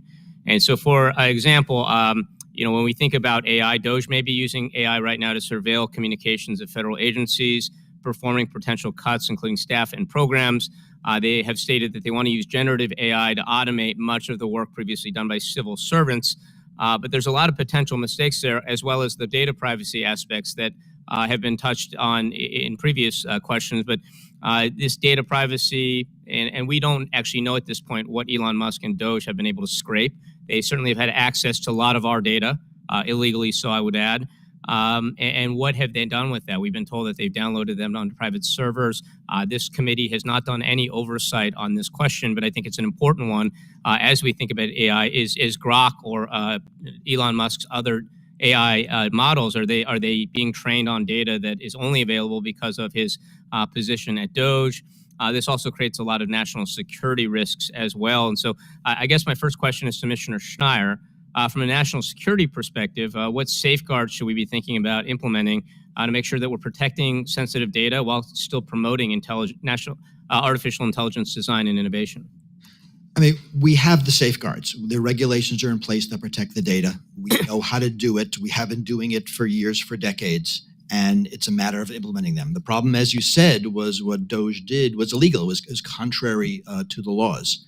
And when I think about using AI in organizations, it's a matter of bringing the technology in and using it in a way that makes sense. There's a lot of talk about using it to find fraud. That seems like a good use. I would want to add, I see Mr. Timmons left, but how about tax fraud? Yep. And that is like the for-profit arm of the government, Yep. and we get a lot of bang for our buck for looking for tax fraud. I think AI would be great Yep. at a first thing, but it's a matter of keeping the data in the organizations with the laws that protect it. And I think Isaac Asimov wrote a book about this a long time ago, but something similar, that we ought to be training AI, as we think about it, to follow basic rules and principles that we want them to follow first and foremost, instead of just thinking about the end goals in mind. Now, again, want to get back to the point of goals being important. When we look at Social Security, when we look at programs like Medicare and Medicaid, it's easy to simply just cut costs. But if we are diminishing service, if we're just looking at cutting costs and not at the service being provided or the efficiency of the service being provided, we end up with huge mistakes. At the same time, if you have a bunch of coders out there who don't have any context about the program, how it's been administered, you end up with huge problems. As we saw, we saw that Doge flew into the administration without even understanding the basics of how Social Security was coding its different entries in the COBOL coding process. And so in that review, they noticed entries that made it seem like the administration was paying individuals benefits who were aged 150 or older. Trump and Musk actually claimed this falsely. And again, it was because you relied on computer wizard geniuses like the 22-year-old coder named Big Balls instead of actual administration professionals who understood what was going on. Similarly with Medicare and Medicaid, the goal here should be to maximize healthcare in an efficient way, not simply to cut costs. The cheapest way to administer healthcare, of course, is just to let everyone die. That's cheaper than administering healthcare. And so we can't lose the forest for the trees here. So I see I'm out of time. The last point I just want to make is the 10-year moratorium on AI regulation, something that is outrageous, something that was slipped in the dark of night. It's a shocking provision, includes so shocking that my colleague, Madam Chair, Taylor Greene, said she would vote against the entire big, beautiful bill if this provision wasn't The stripped out. gentleman's time has And expired. Ms. Green I and I now agree on something, recognize you know Ms. it's Luna right. of Florida. Thank you. Thank you, Madam Chair. I want to thank you all for being here today. One of the biggest concerns I have with this whole discussion on AI is a failure to admit, first and foremost, that it does appear that in the next 10 years that the way that we have grown up and know life with AI will be forever changing. With that being said, there are a few differences that I think most people acknowledge, and that AI lacks a few things, one being a soul, also empathy. And we are not gods or God. And so I think that we're playing a dangerous game, especially moving into a future that's simply unknown right now, especially if we do not essentially develop the first AI super weapon. Essentially, that's what this is. Whoever does will essentially control the world. And I think that that's a very serious topic that needs to be discussed right now. But specifically to transhumanism and coupling of AI with humanity, what regulatory frameworks can be established to ensure AI-driven transhumanist technologies like brain-computer interfaces prioritize human safety and consent? I'm opening this up to everyone on the panel. I have a few questions, so I'd like to get through this, so just please limit your responses. Mr. B, if you want to go first, or down there, either or. I'll just briefly say, Congresswoman, that there's been a lot of work done on AI governance by multiple bodies and entities. I just want to cite something that actually came from the Biden administration on this, about the applicability of so many existing laws and regulations to AI. And their leading regulators for 4 large agencies said before leaving office that basically we have the ability to enforce the respective laws and regulations to promote responsible innovation and automated systems, and that basically AI does not get an exemption from civil rights laws, from consumer protections, unfair and deceptive practices, fraud, so on and so forth. So we have a lot of policies that do regulate many of the fears you're raising. Is there the possibility of regulation, though, that exists that would enable transhumanist enhancements that exacerbate social inequalities or basically financial inequalities, creating an elite class of enhanced individuals? I bring that up because we're talking about low-level jobs potentially being removed from the workforce, people that have and can afford the ability of, for example, implementing or implanting chips, given access to unknown amounts of knowledge, and essentially creating the first superhuman. This is a real concern. I know it might come across as funny to other people, but I am genuinely concerned about this. From a bipartisan perspective here, we're talking about humanity versus machine. Hopefully, in a flowery world, we would have it set up to where it could improve society for the best. But I'm also in politics, and I have a very, unfortunately, sometimes negative perspective on the world because I've seen the worst of humanity in this job. So science fiction speaks of this a lot. I mean, there's a lot of people who think about this notion of haves and have-nots and how technology will exacerbate that. And this can depend on how it's available and how much money it costs and who can get it. Nina Farahay writes a lot about AI and brain interfaces and what we can do to protect humanity in that world. So I do actually recommend talking to her. She's the smartest person I know on that particular question. Okay. Also, what role can AI itself play in monitoring and mitigating risks associated with transhumanist technologies, such as detecting biases in enhancement distribution? I think a lot of the conversation so far since ChatGPT came out is about foundation models and how they operate and how they hallucinate and some of the shortcomings of them and the risks with them.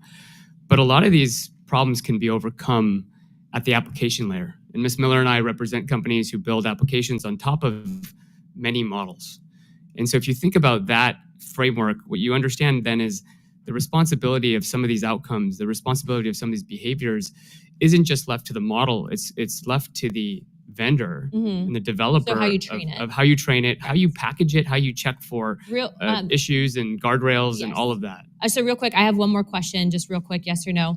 Would either or any of you be in favor of the U.S. government through either the DIA, NSA, all agencies involved, Pentagon, even creating a super AI, I would maybe term it guardian AI, to actually train up based on our principles to defend the United States and potentially world against maybe a more nefarious actor like China, creating the same super weapon, because AI can only fight AI. I think you guys would all agree with that, in an effort to defend the home front. I think we can't do that yet. Not yet, but maybe in the future. Maybe in the future. Okay. Maybe, but I need more about the details about what that means, because there's a both, lot to unpack there. Unqualified, probably, to weigh in on that one. I'm supportive of any sort of sovereign AI that we think Sovereign makes sense. AI would be a good name. I think government alone cannot do it. I think public-private partnership should be required in this case because otherwise we will not be able to confront China. Thank you. The gentlelady's time's expired. I now recognize Mr. Frost from Florida. Thank you, Chair. The first few months of the Trump administration have been unhinged. At several events in my district, I've heard from outraged constituents.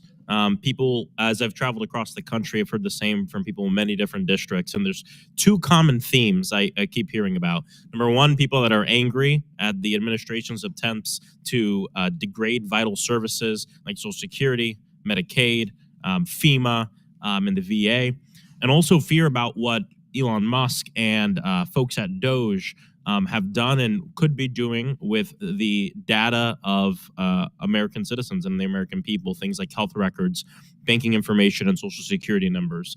These conversations are really just the tip of the iceberg. Hundreds of constituents have also called into my office with the same fear that their private information is falling into the wrong hands. Mr. Schneider, reporting in May revealed that Doge is now feeding unknown amounts and unknown types of sensitive government data into Grok, the AI program owned by Elon Musk. I find this extremely concerning. What are the potential harms that individuals now face from Doge doing something like this? Well, we don't know. So it's two things I would worry about: feeding it to Grok and also giving it to Palantir to train their models. So once it's now left the government, it's going to different companies for different things. And I think that the fact that we don't know what the data is, what's being done to it, how it's being used, how it's being protected is a grave danger, right? We secure that data because it is important, and now it is somewhere else also. Also, we don't know the accuracy. I haven't talked about it. I would worry about data poisoning. If you're an American adversary, one of the things you might want to do is go to that ill-protected data and change stuff. Because now the model is being trained on false data. And we've talked a little bit about hallucinations and making bad decisions. In what way could the dumping of Americans' private data into personal and corporate AI programs create conflicts of interest or create personal enrichment for certain people? Well, I mean, data is power. And whoever has the data has the power. And for us to give that data to corporations, really with not even charging them for it, gives them an enormous amount of power. How they can use that is going to depend on what they're doing, and future technologies are going to make different things possible. But think of it broadly as it increases the power of those who have the data. And it's important for everyone to remember that we've seen many different conflicts of interest throughout this administration. We've also seen Trump, Musk, and other folks dismantle data privacy protections and ignore law after law. Since we can't rely on the president or his administration to obey the law, what other safeguards currently exist to keep our data safe? That's all you got. I mean, you as a citizen, I mean, my data that is at the IRS, I can do nothing about it, right? I am relying on you, the government, to protect my data. If you're not doing that writ large, I'm kind of screwed.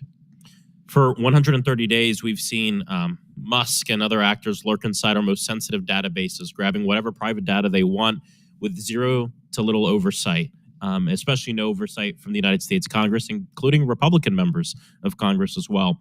How can we as the Oversight Committee assess the damage that's been done and hold people accountable? I think you actually have to do the work. There's an enormous amount of investigation has to happen. We don't know what data was taken. We don't know where it went. We don't know where it is. And that's going to be work figuring it out. But I think it's work that has to be done, because I think the first step to fixing the problem is understanding what it is. I mean, we can stop the flow. You can close down the loopholes. You can get these people out of the organizations. You can start protecting the data. But now the data is gone. You have to figure out where it is, who has it, and then take it back. Interestingly enough, you brought up the word accountability, which is really important.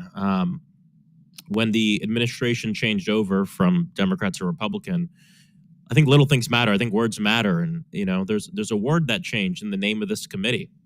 The word accountability used to be in the name of this committee, and they changed it from government accountability to government reform.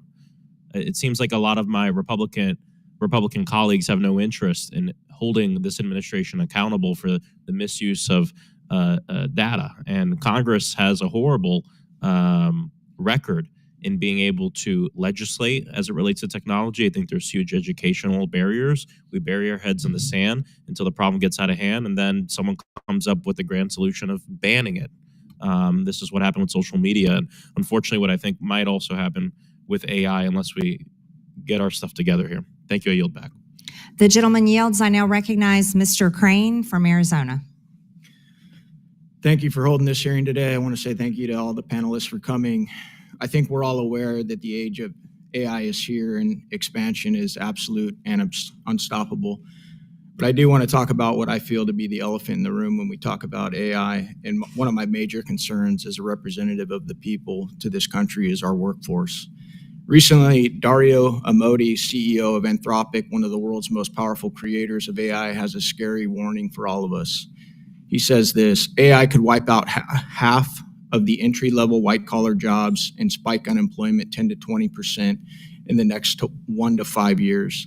Other experts have said that number is closer to 50% in the next 5 years. He also said that AI companies and the government need to stop sugarcoating what is coming, the possible elimination of jobs across technology, finance, law, consulting, and other white-collar professions, especially entry-level gigs, he says. Steve Bannon, who was a top advisor to President Trump in his first term, recently told Axios, "I don't think anyone is taking into consideration how much administrative, managerial, and tech jobs for people under 30 entry-level jobs that are so important in your 20s are going to be eviscerated. And it's already happening. Research that we have done shows that IBM just laid off 8,000 employees as of last week. McKinsey, a consulting firm, 5,000 employees as of May 28th. Dell has laid off 6,000 employees in 2024. Intel has laid off 15,000 employees in 2024, and all of these were credited to AI and efficiency. Estimated total jobs lost, 214,000 total jobs lost to AI. I recently asked AI, what are the careers that will be replaced first by AI? And AI told me data entry clerks, telemarketers, retail cashiers, warehouse workers, paralegals and legal assistants, basic customer support representatives, bank tellers, fast food workers, IT support technicians, tax preparers. So we're talking about tens of millions of jobs. And I think that that's very scary, even though we've been talking about the efficiencies of AI, how much money it can save the federal government, corporations, and how we have to keep up with China. One of my questions to you guys, and I'm not blaming any of you, but does it bother you at all that the technology you're developing is set to destroy tens of millions of jobs? I want to start with you, Mr. Shaw. You know, technology over time is generally raised the quality of living for all humans. And, I know a lot of my fellow CEO AI folks out there try to grab headlines with some of their claims. I haven't seen Dario's math behind all of this, but I think the point there is correct that low-paying entry jobs will be taken on by computers. But it gives us a chance to reposition those individuals, reskill them. And I don't think this is going to end. I think it's going to continue for the next, every 7 years, we're going to be talking about this. What we've found is that for customers of ours, you look at the private sector, they've taken those efficiencies, turned them into profits. Profits have then led to more ambition to grow their businesses. In fact, a majority of our customers have actually increased their employee headcount over time because they want to endeavor to do more things. So I think when we start to automate mundane tasks, we can start to do more interesting work. And I think organizations will take full advantage of that. And you think that applies across the board to all those careers and industries that I just listed off, not just the ones in tech? I think that there will be changes to many industries because of this. And I think we're going to have to, as a species, respond to what this brings us and be able to, if we want to continue to lead the global race in AI, our agility is going to really matter. I would just add, I would like to just add that, Mr. Schneider mentioned this earlier, this is a serious issue. We are going to displace a lot of people, and we don't have the training right now to give them new jobs. We can't just expect people, we're talking about unemployment rates of 15% of college graduates, not to say nothing of those who haven't got a college degree. So I do believe this is a serious issue, and it's not going to get any better. I have one more question. I want to shift gears real quick and talk about AI in defense. Mr. Bakhtari, I'm sorry. I looked at your resume. You were the Executive Director of National Security Commission, Chief of Staff to National Security Advisor, Lieutenant General H.R. McMaster, former Chief of Staff to Deputy Secretary of Defense. Recently, the Ukrainians launched a drone attack on Russian soil. Ukraine said over 40 bombers, or about a third of Russia's strategic nuclear bomber fleet, was damaged. It was reported that this was done with AI. Do you think that this attack could have been possible without the U.S. help with AI intelligence? The gentleman's time's expired, but go ahead and answer quickly. So I don't have any insights into that. So I've left the government a couple of years ago, but it only shows how technology is changing the battlefield today. And I think how Ukrainians are adopting to this new battlefield is really an example that they've showcased last weekend. Thank you. I yield back. I now recognize Mr. Bell from Missouri. Thank you, and thank you to our witnesses for being here today to speak on this important issue. Americans are concerned about AI and want protections from the risks it poses to their privacy, security, rights, and freedoms. Key AI guardrails that provided these protections at the federal level were repealed. Now House Republicans are pushing legislation that bans states from enforcing laws or regulations to protect Americans from AI for a full decade. Mr. Schneider, Why is it important that the federal government adopt AI responsibly and with necessary oversight? Because doing it badly is going to harm people. I mean, these are powerful things. So these are technologies that are going to, in a sense, replace human activities. Whether they're going to be assistants to humans or they're going to replace humans for low-level decisions, they're going to do the things that humans did. And we know that when humans make bad decisions in government, people get hurt. So AIs are going to do the same thing. And the problem is they can do it faster. Right? They can do it more efficiently. So they could more efficiently hurt people. They could more efficiently help people. And that's why you need to do it responsibly. When DOJ pressured Secretary Hegseth and the Department of Defense to quickly purge any mention of race across its web pages, the agency used AI. The result was the Pentagon removed a tribute to Jackie Robinson, an American sports legend, civil rights icon, and World War II American Army veteran who served his country honorably simply because it acknowledged his race. We're talking about American history that was flagged and removed in the blink of an eye. Mr. Snyder, without such safeguards, what risks do we face in ensuring the prevention of purges, distortions, or discrimination in federal AI? So again, it's less the AI and more the people that used it. And the weirder one is we removed the page about the Enola Gay bomber, which was an aircraft and not actually gay. It just had the name. So when these technologies are used without human oversight, I mean, as humans, we could recognize that's ridiculous. But an AI doesn't have that context. An AI is going to do, like any computer, exactly what it's told. And if it's given bad instructions, if it's not monitored, if there isn't audit, there isn't integrity in the system, you're going to get bad outcomes. So, I mean, the AI did it, but blame the humans who asked the AI to do it. Removing access to information is just the first step towards deeper consequences. DOJ is creating lasting impact in our expert federal workforce alone. We have seen a purging of nonpartisan federal workforce, even though the Government Accountability Office has for years been sounding the alarm that a lack of skilled workers will lead to more waste, fraud, and abuse in government. Understanding how AI works and its possible biases in programming requires a very specific skill set, one which we're losing every day. Mr. Snyder, again, why is it important to retain skilled workers with institutional knowledge who can carefully oversee the integration and use of AI across our federal agencies? Because the AI is not ready to do that yet. You know, without the people, the AI is going to run without context, and you're going to get mistakes like the ones we just talked about.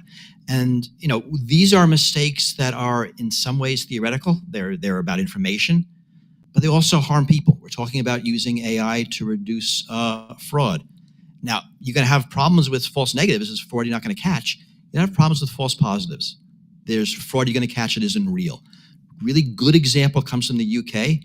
Horizon Software was used to audit rural post offices and flagged hundreds of instances of fraud that wasn't real, costing people their jobs. There were suicides. This is the problem of getting it wrong. And humans can make these same mistakes. We just make them slower. AI makes the pace of this much worse. In the name of efficiency, the government has recently slashed funding for Job Corps, a program that offers free career technical training for young people aged 16 to 24 instead of investing in our future workforce. They've eliminated a program that could help fill the shortage of skilled workers in emerging tech careers. When it comes to the federal government, it's not a question of just efficiency, but also of equity, fairness, and safety.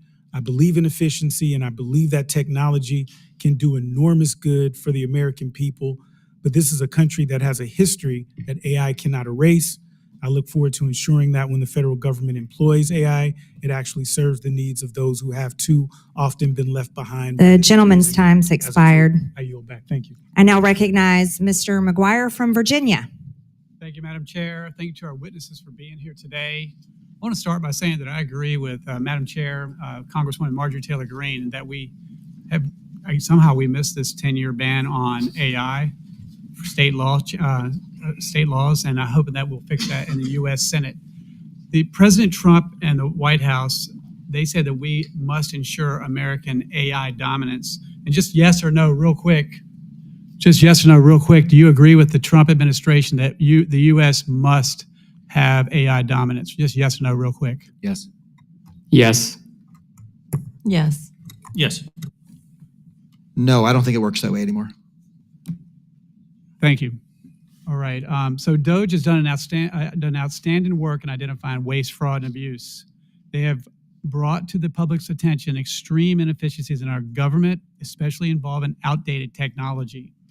In one example, DOGE highlighted the OPM Retirement Operations Center. This facility is located in an underground mine that holds over 400 million individual paper documents.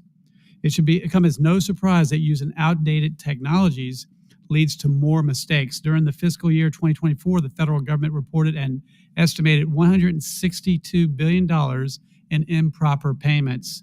Banks and credit card companies use AI and machine learning to prevent fraud, oftentimes before any money changes hands. So I guess I'll ask each witness, do you think the Treasury payment system could use similar technology to lower waste, fraud, and abuse? And I'm talking AI. Yes. In general, yes. I'm not qualified on this particular topic. Well, there's a number of executive orders and legislative proposals that are aimed at trying to improve Treasury's payment verification services and the data that Treasury is being able to gather in. But one of the problems with focusing entirely on Treasury, though I do believe Treasury is the right entity for a centralized system, is that Treasury is making a decision right before a payment is made, where we can actually put these technologies upstream within the agencies before an application is approved. Because, many times we're approving to shell companies or entities that don't exist.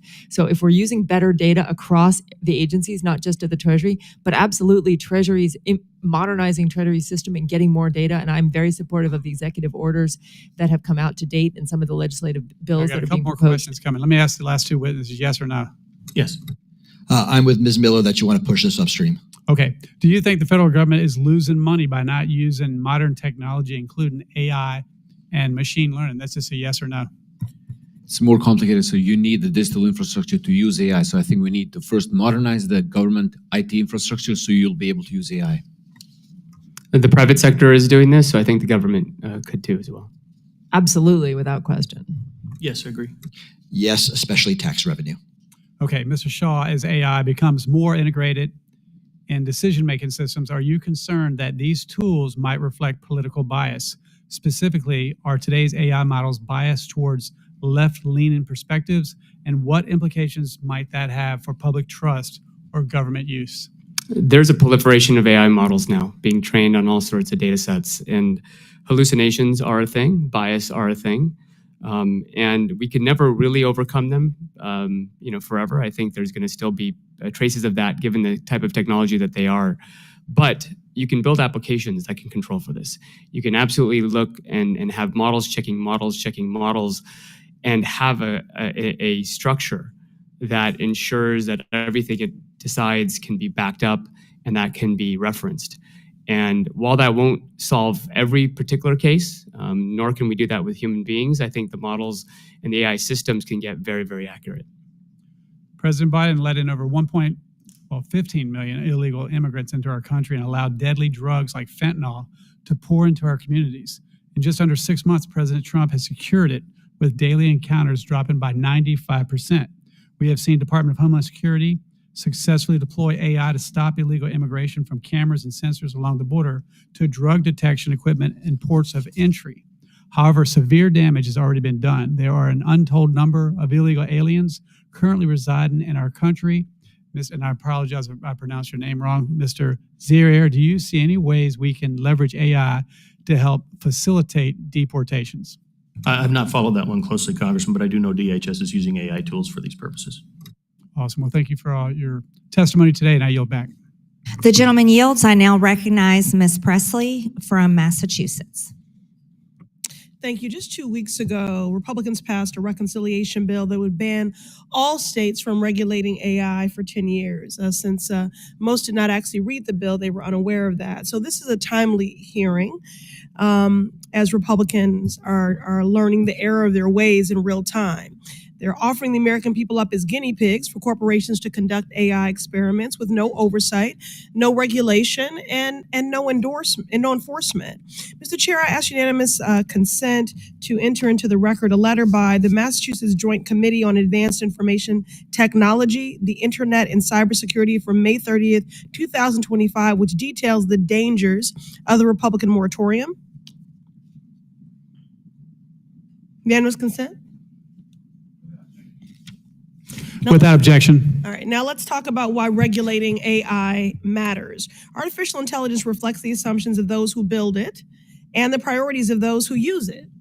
And too often, those priorities fail to include the safety, the rights, and economic opportunity of Black communities and other marginalized groups. In my district, the Massachusetts 7th, we are proud to be a national hub for technology and innovation.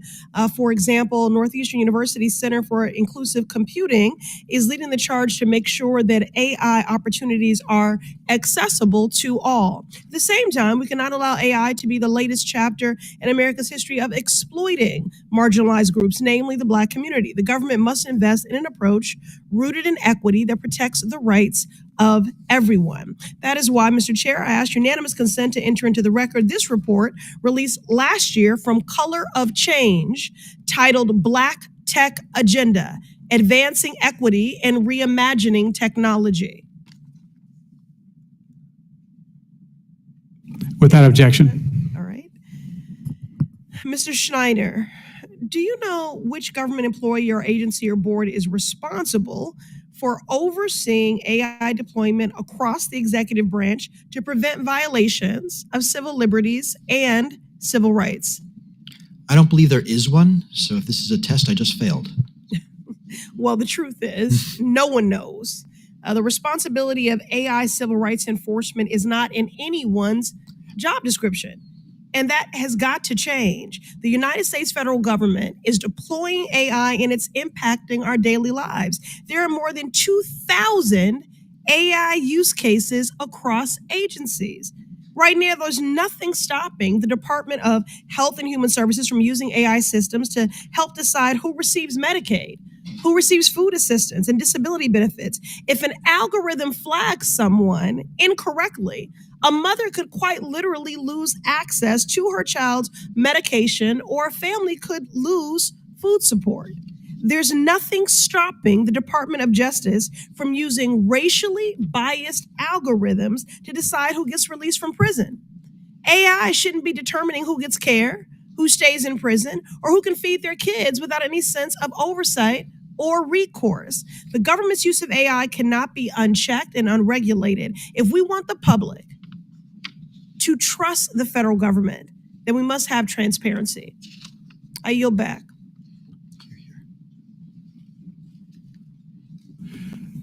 The gentlewoman yields. I now recognize Congressman Moskowitz for 5 minutes.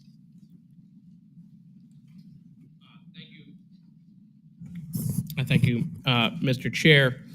Appreciate the waiver on today. You know, obviously, this is an important topic on artificial intelligence. I got to be honest, I definitely want to meet the person in the Capitol who was like, we're going to have a hearing on intelligence. Let's give that to Chairman Comer. But, you know, we saw some language wind up in a bill that everyone's complaining that, you know, they didn't read. Remember, they were the ones who had the 72-hour rule. That was their rule. In fact, they cried and demanded that every bill come forward and be given 72 hours to read a bill. They complained when Democrats were in control. Meanwhile, they passed this bill in the dead of night. Don't listen to me. That's what Elon Musk is now saying on Twitter. Yesterday, in the DOJ subcommittee hearing, Chairman Comer announced new investigations into the Biden administration. And I thought, of course, this makes total sense, right? We've recently brought back measles and the dire wolf and the tariff policies of the 1930s. So, you know, why not resurrect the failed Biden impeachment. I don't want to go down memory lane about what happened last year, but they said they would call for impeachment. That's what they said, and they never did. After hundreds of interviews, fundraising emails, and speeches, and lying to their base, they never called for impeachment. So I want to do don't listen to what they say, watch what they do. And this is, of course, all a distraction, right? They said they would lower food costs. They said they would take us into the golden age. They said they would end the war in Ukraine and Gaza. They said they wouldn't touch Medicaid. They said they would lower interest rates. They said they would lower our debt. They said they would release the Epstein files. Remember that? This is not one of the ones that Pam gave out. I made my own. It's not hard. Right? And the biggest one, my favorite, they said they would make government more efficient. DOGE, E, stood for efficiency. Name one department, one government service, anything that the government does that they made more efficient. Certainly not the Newark Airport. Definitely not FEMA. We got an administrator who's finding out about hurricane seasons. A little late. Total failure.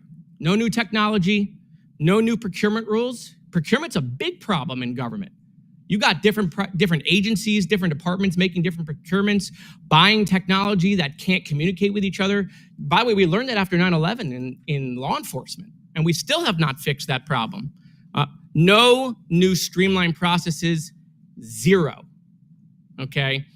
And so look, sometimes people are visual learners, right? They're visual learners. And so, look, this is what the Republicans promised the American people. They promised them this, okay? This was the Willy Wonka thing in London. This is what they promised them. This is what it was supposed to look like, right? The golden age. And that's not what they've delivered. What they've delivered is this. This is what they have delivered to the American people. This is what is left of the DOGE effort. She got to keep her job. This is what's left.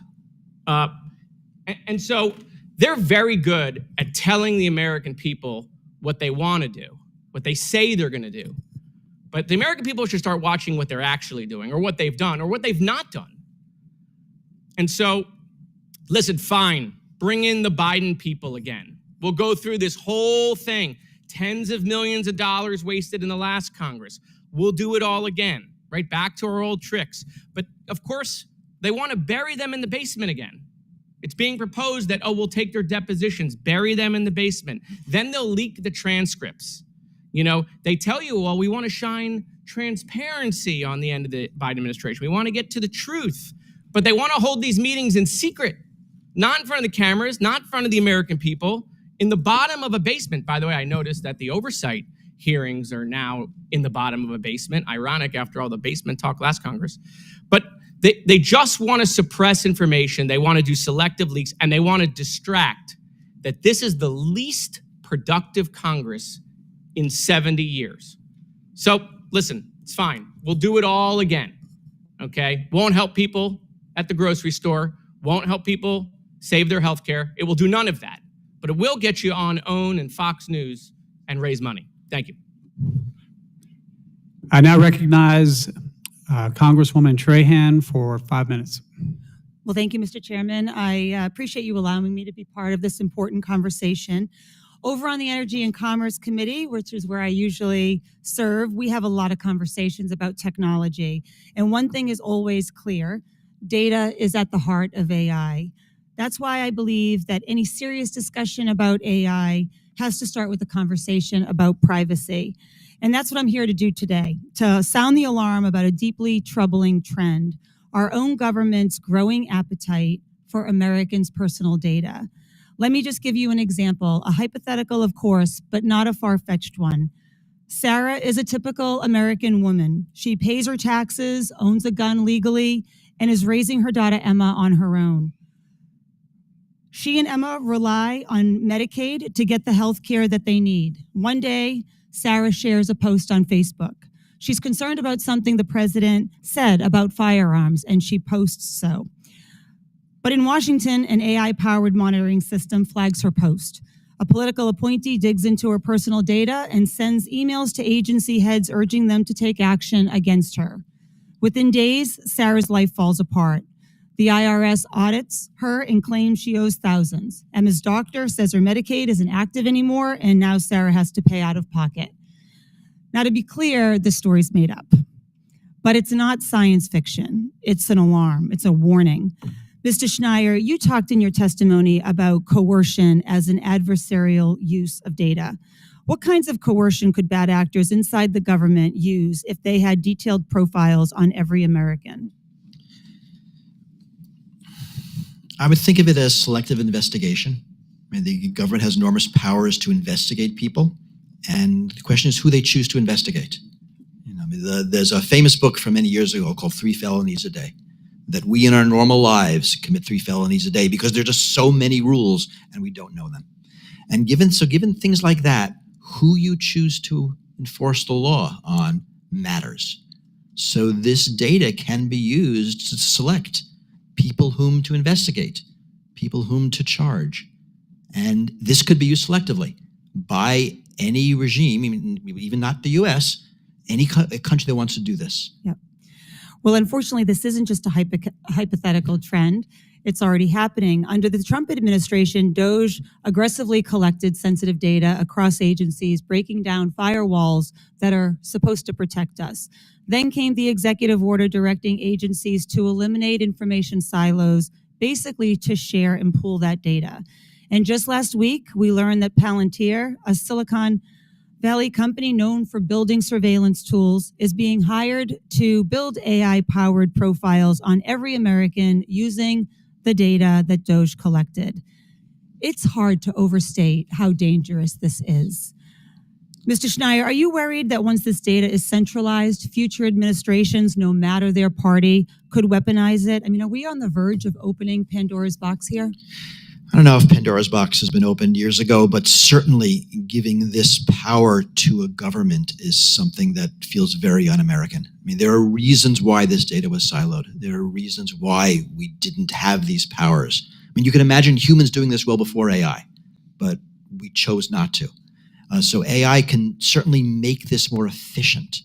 But yes, this is power in the hands of a human who wants to wield it for ill, can do that very, very efficiently. Thank you. We need a national reckoning on privacy. That means strong oversight of this administration and its tech partners and real legislation to protect Americans' rights. You know, I've spent the past 3 months talking with civil liberties groups, privacy experts, and people across the country, and the one thing is clear: we need stronger privacy laws. I believe that we can protect people's data and modernize government to prevent fraud, waste, and abuse. These goals are not at odds. They're linked. So if you're listening and you're concerned about what's happening about big tech, about government overreach, about your family's privacy, call my office. Let's have a national conversation. Let's protect the freedom that our founders fought for and the privacy we all deserve.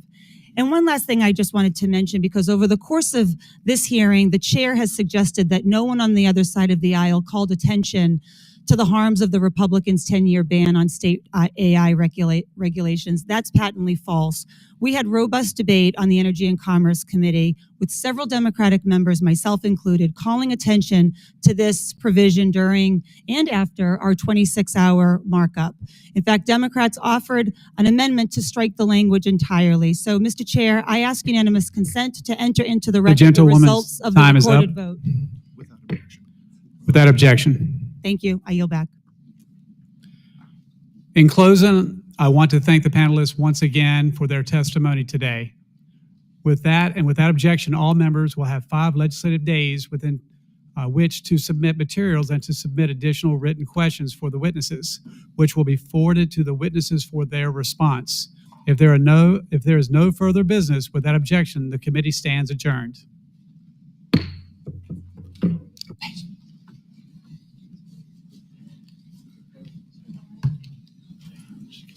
You guys want to do a quick